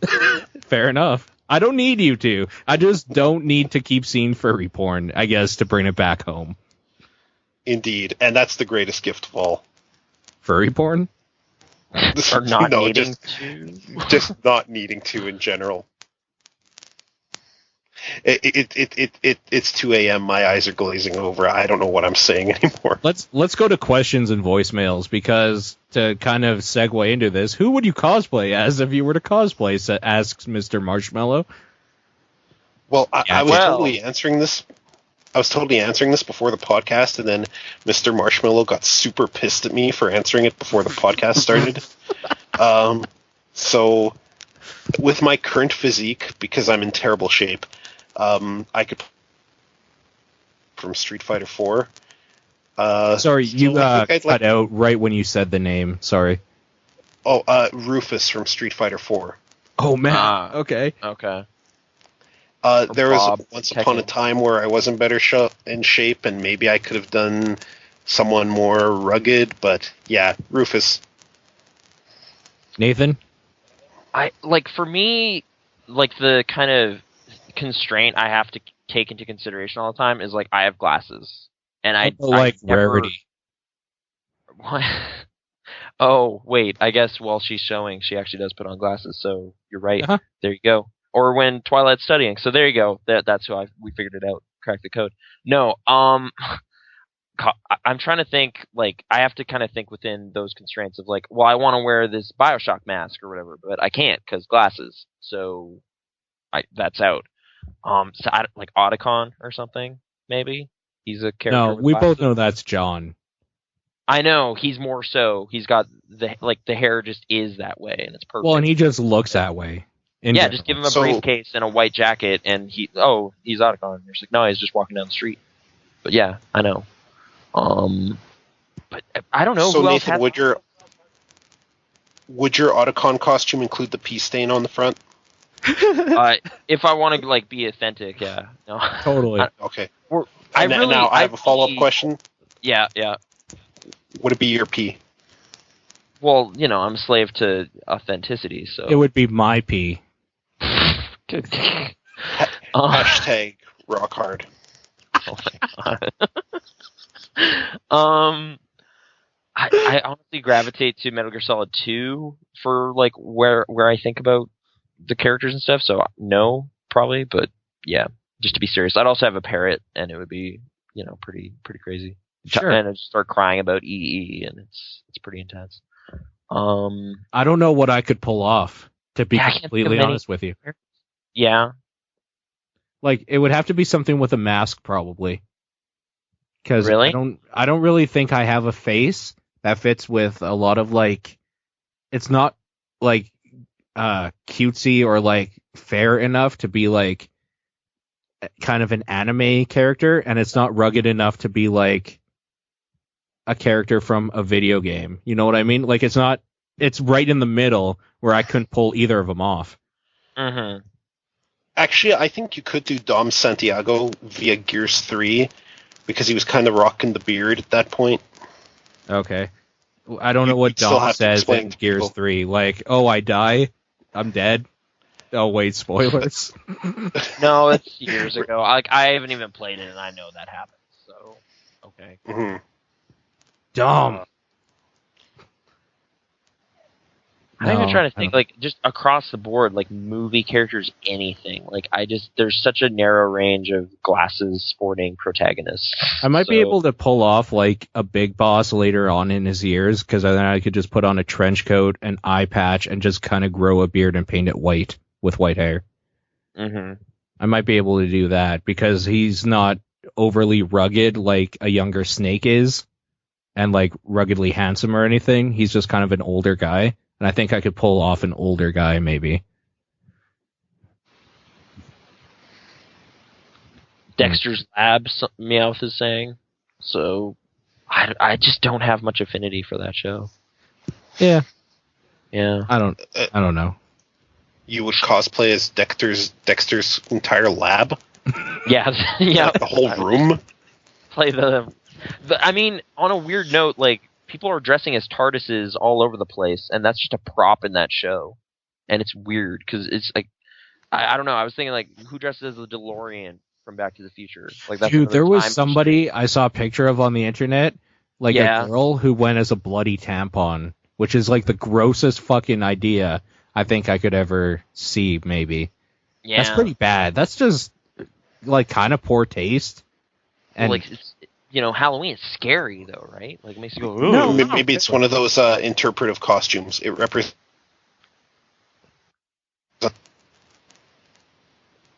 I cut out. I couldn't hear. Oh, I said it's one of those interpretive costumes. It represents the fall of man. Oh, okay. The Kind of. patriarchy. It's like it's back to feminism. Like it's kind of progressive. Makes you think. Indeed. Taking it back. We never wanted it, so you could have it. Like, you don't need to take that back. Fucking bloody tampons. That's girl. You go, girl. That's your thing. I don't want that. So, I don't know.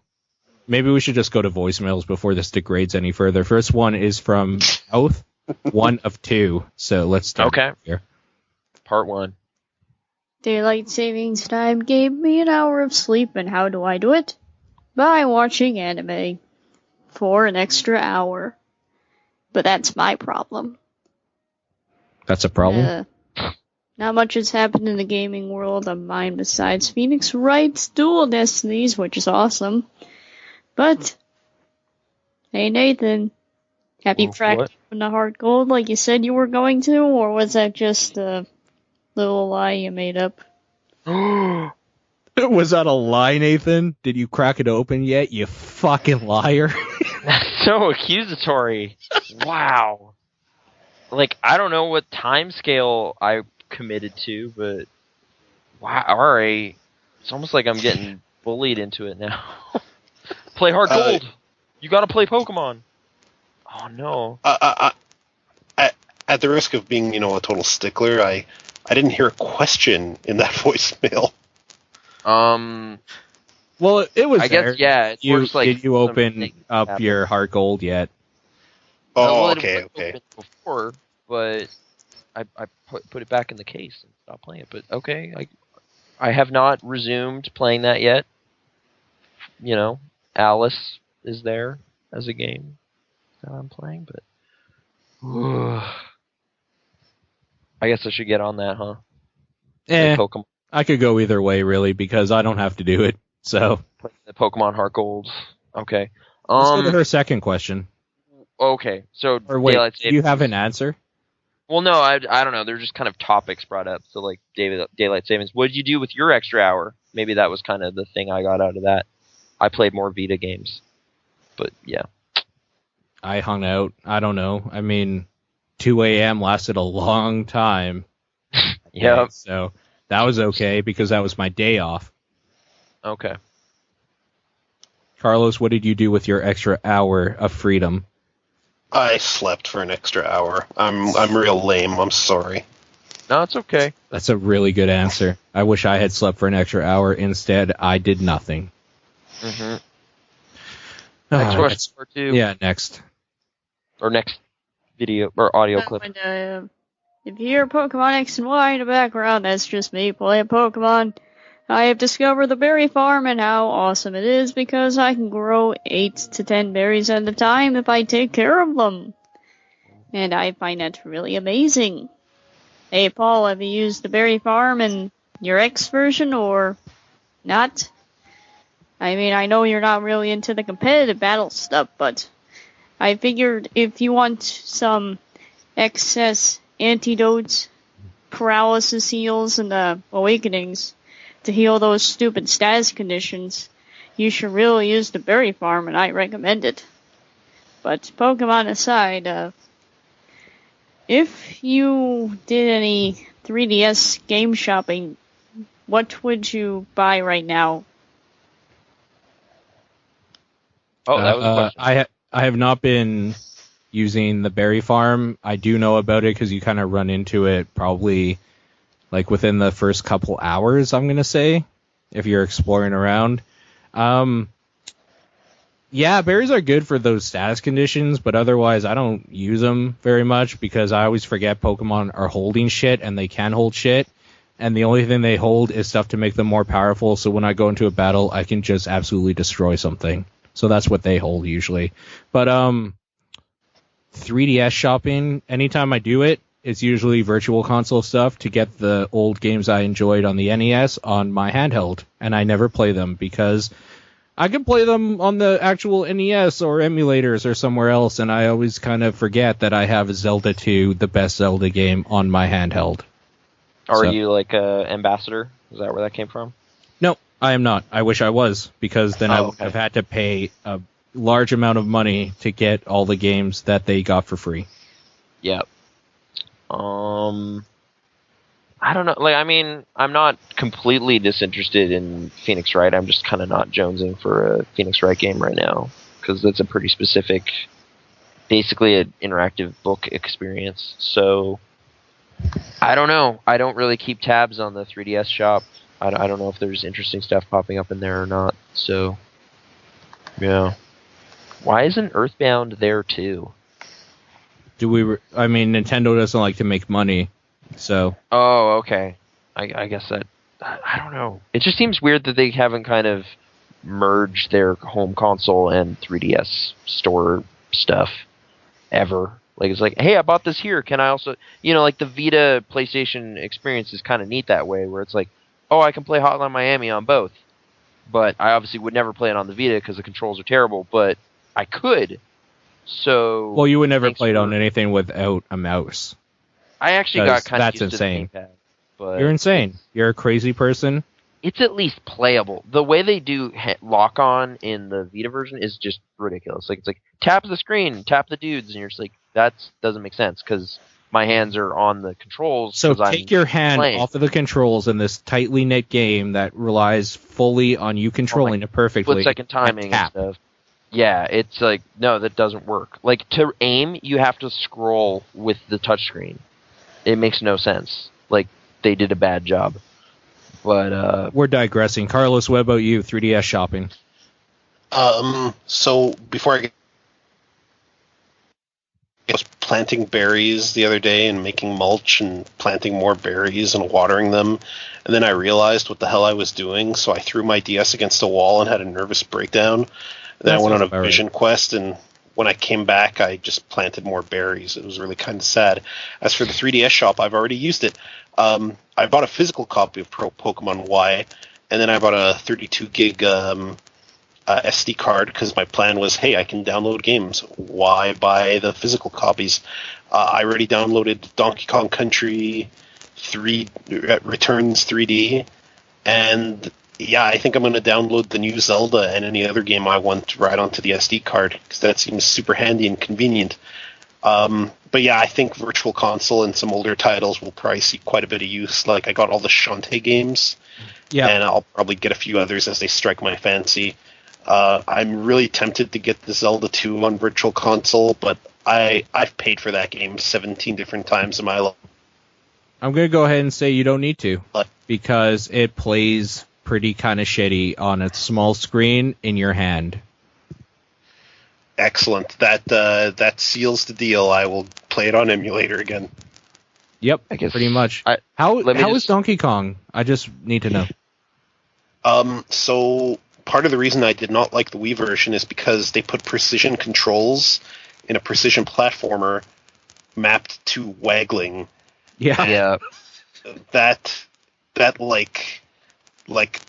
I turned into a tornado of teeth and fingernails and destroyed everything in my path when I fucking saw that they did that. On the 3DS, when I went to roll, I hit a button. And you have no idea how much more playable the game is. Yeah. Because I don't have to waggle the stupid thing. Also, I didn't think I was going to use this with the system. The 3D in it is really good and doesn't give me a headache. So I'm really enjoying it. Yeah. I mean, Pokemon I downloaded, and I bought it, and then I had to buy another card because I realized the one I had that came with the system that I bought off a guy from Kijiji was way too small for that and all my Virtual Console games, which was really annoying. But anyways, there is something really liberating about being able to push a button and then just leave it for the night while you sleep, and then wake up, and on the way to work the next day, you have that full game ready to play, and you didn't have to go to a store or talk to the crazy people that love Pokemon games. Yeah, because those people are the worst. Who wants to talk to them? Like, kind of. So who wants a Pokemon battle after we're done? Yeah, grudge match against Carlos for saying that. Yeah. I don't have you on 3DS as a 3DS friend, and we have to remedy that after this is done. But yeah, the downloading thing is huge, for sure. Okay, I guess I just on that note, in relation to like I said some pretty positive things about the Vita on that front. I'm also going to say like fuck Sony for making a proprietary format again, because now I have to pay $70 for their 32 gig thing, and that sucks. Like that's just a shitty thing. Yeah, like I have SD cards around. It's just like no, we made our own thing because I don't know, we didn't learn anything last time. Yeah, thanks Sony, or should I say Hitler? There's nothing worse than proprietary storage, and you are right to compare it to Hitler. Yeah, pretty much. I mean, Holocaust and proprietary storage, kind of on an even kilt, if you ask me, because one happened a long time ago, nobody remembers, and this is happening now. So they both affect me about the same. Yeah. The irony is maybe nobody will remember because nobody will have a drive that reads the proprietary storage. So we had all these documents on here about what happened in the Holocaust, but no one can read them anymore, so everyone forgets. And then it happens again. Thanks a lot, Sony. Who the fuck was storing this on their PS Vita? Well, that's what historians of the future are going to use for some ill-conceived reason. I don't know. It's a slick interface, that's why. I don't know. They can't even play games very good, however, we're going to store all of history's knowledge in it. Like, where should we back up all these drives? Said the Smithsonian director. I don't know. That's Library of Congress. There's Smithsonian in. There you go. They brand it.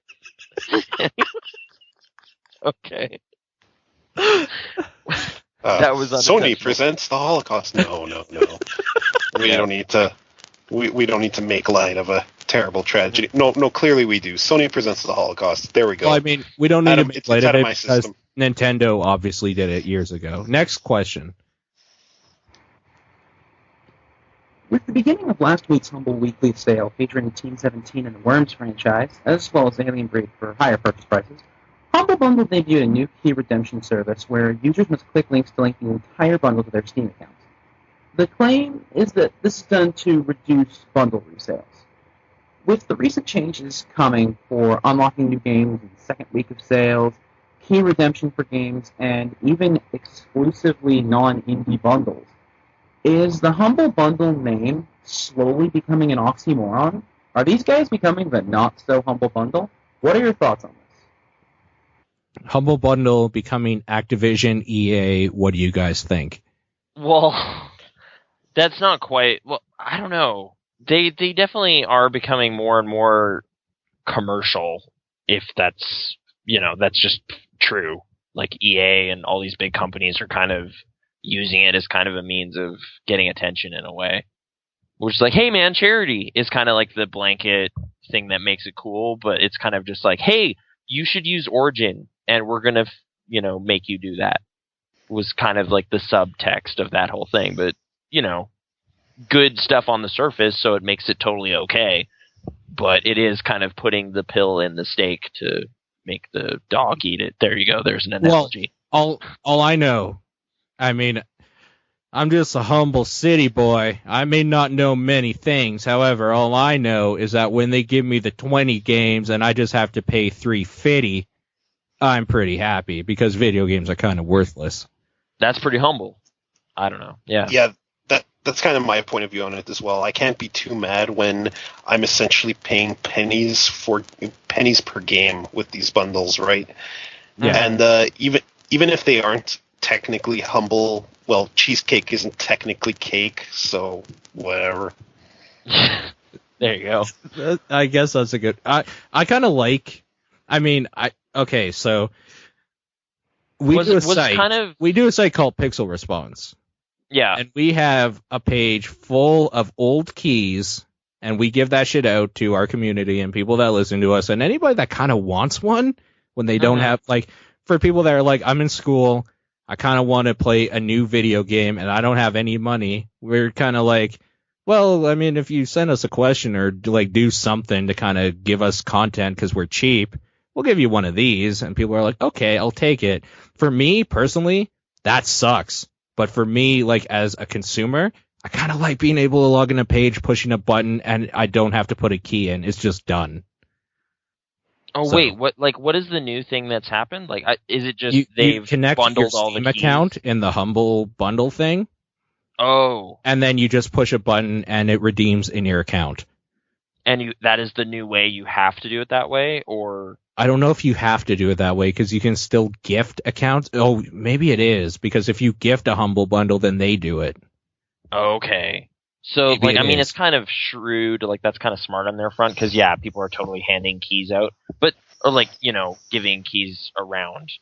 But I don't know. At the same time, I don't feel like that's defrauding them exactly because it's like, well, I already have 6 out of these 9 games, yet I'm still opting to do it because there's value there for me, and then I can kind of spread the love, I guess, right? Give them around. So that they're kind of quelling that is kind of weird, but I don't know. They're still Like, does it giving matter? value Like and all when that we stuff. get those packs or whatever, and I have extras. There have been times where it's like, okay, I'm paying the minimum, but I'm also paying it 5 times, so I get keys for my community people. I'm basically Yeah. buying it for them and then, like, giving them out when they want one or need one or whatever. Is that really so bad? Because it's like, well, now you're just making sure that I only give you money once, and these people that never got it before just won't get it, period. Mm-hmm. So, I don't know. I'm just looking at this. I mean, and I it's don't like, want to say they're Hitler, but yeah, I mean, follow the money. you follow the money. Yep. I'm just looking at this Team 17 pack. It's like, how many times can you play Worms? It's kind of the same game. You play it once with a whole bunch of friends, and you have a really, really good time, and then you never talk about it again because fuck it. Well, but I mean, like, it's like owning 6 different Worm games is kind of redundant because you. No, you only play the one. Yeah. Okay. Yeah. And Armageddon's in there, so you win. But Yeah. Okay. Next question. Oh, but I got reloaded in the main bundle, so I'm good. I don't know. Next question. Last question, actually. This one's from Elvis. Hey Cole, Nathan.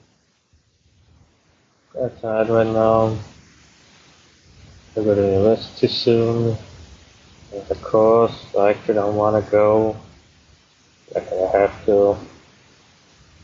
So my question for the day is, Paul, you've been playing Hearthstone recently. Been there a few times. Maybe I've missed it when you talked about it, when it's been about it, but what's your opinion on Hearthstone? When I first heard it, I thought it was just a cash-in on the Warcraft franchise. It's in you play, it actually looks a lot like fun. Well, I think that's it.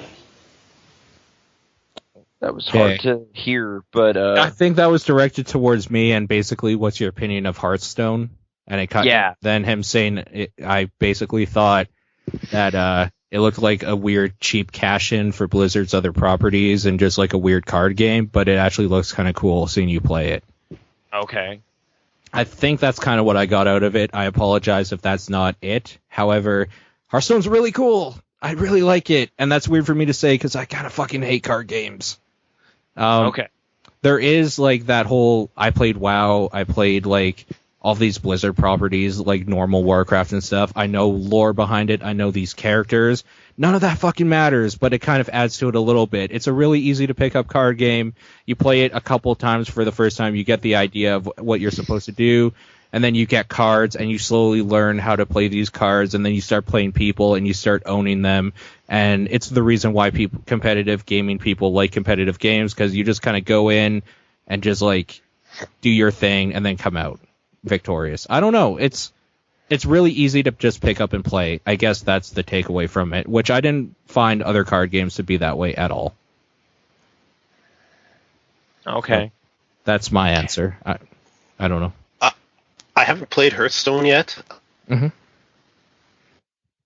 Pointed, it's just Warcraft properties. I would think that this would have been an opportunity for Blizzard to just shoehorn all their properties there. Like, maybe I could play as Arthas, or maybe I could play as the Lost Vikings. Like, why not draw upon that history? Because a lot of people forget Blizzard has quite a long history, and it's not just things that have craft in their name. Sure. But I do Rock want to and try the roll card racing. game. Yeah, rock and roll racing. I do want to try the card game. It looks like a lot of fun, and I probably will at some point. Free to play, I kind of have an ideological problem against it, but it's not going to stop me from actually trying the game. Maybe I'm a sucker, and I probably am. I've already spent money in the beta for this card game. I've spent money on things related to Warcraft as well, so I can't judge you. I'm kind of okay with spending money on stuff I like, though. Like, it's one of these things where it's like, I play the game for free, like Dota, for instance. And then it's like, what's $5 here to just get a weird thing for a character I like? It's nothing to me, because I'm playing the game for free. I put in like 200 hours into it. What's like $10? Fucking nothing. I'm having more of a problem these days with like the idea that I have to pay $60 up front and I might not like something like Beyond Two Souls. Sure. I would tend to agree with that. Like, I tweeted this to Nintendo, but I think that they should offer, with this upcoming Pokebank they're doing, some pay per Pokemon service where I paid them a fee and I was allowed to just edit all the IVs and EVs of my Pokemon. So you're into competitive And Pokemon, right? that way I don't... I'm not really into it, but I kind of want to have a perfect team just because I have this weird fetish with having a perfect team. I'm with you, and it's so weird when you're like me and you don't know a whole lot about a lot of Pokemon. That's really hard to do. I got a little hungry to play it more competitive Pokemon today because I was hanging out with some of the Edmonton gamers and we kind of just lazed around one dude's house playing Pokemon against each other, and it had no business being as much fun as it was. So I kind of want to, and these are all a bunch of people who play Street Fighter and stuff, which is what I do too, right? So we're all hungry to kick the crap out of one another and never lose. Yeah. So I'm a little hungry for that, and I kind of hope Nintendo gives me a venue to do that without me needing to go. That's not even that hard to do anymore. So I don't know. I might just dedicate the time. And I'm going to hate myself for it, but I might just do it anyway. Sure. So yeah, Hearthstone's really good, and when it comes out, you should maybe buy it if you think you might like it, because I'm going to go ahead and say you probably will, because I don't even like card games and I like it, so thank you for your voicemails. That's the last one. If you want to send us a voicemail, we will tell you how to do that right about now.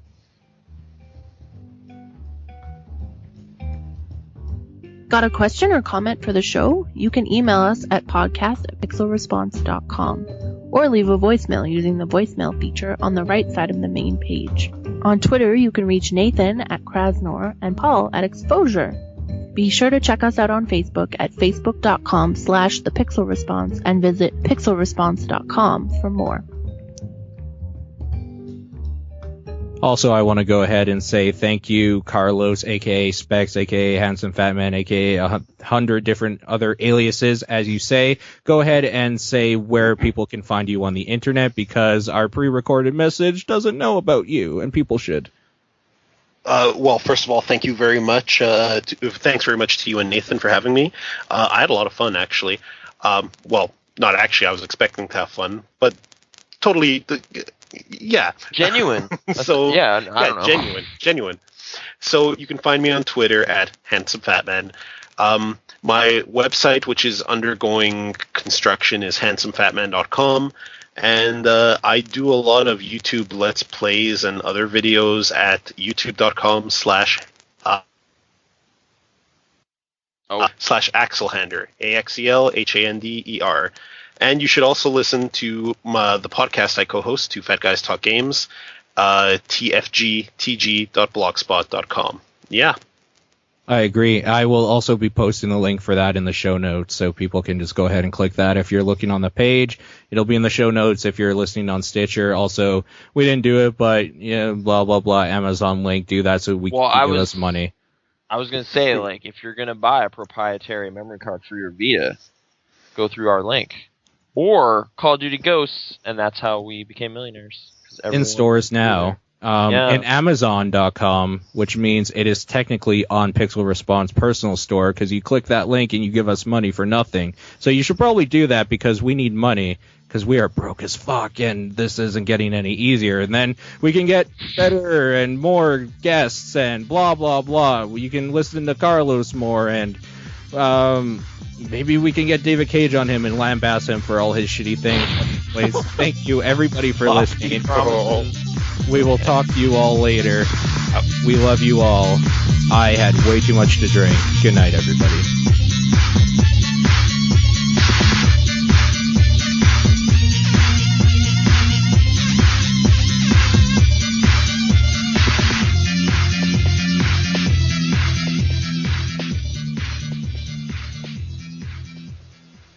Should we get like furries to guest sometime? Ask them questions.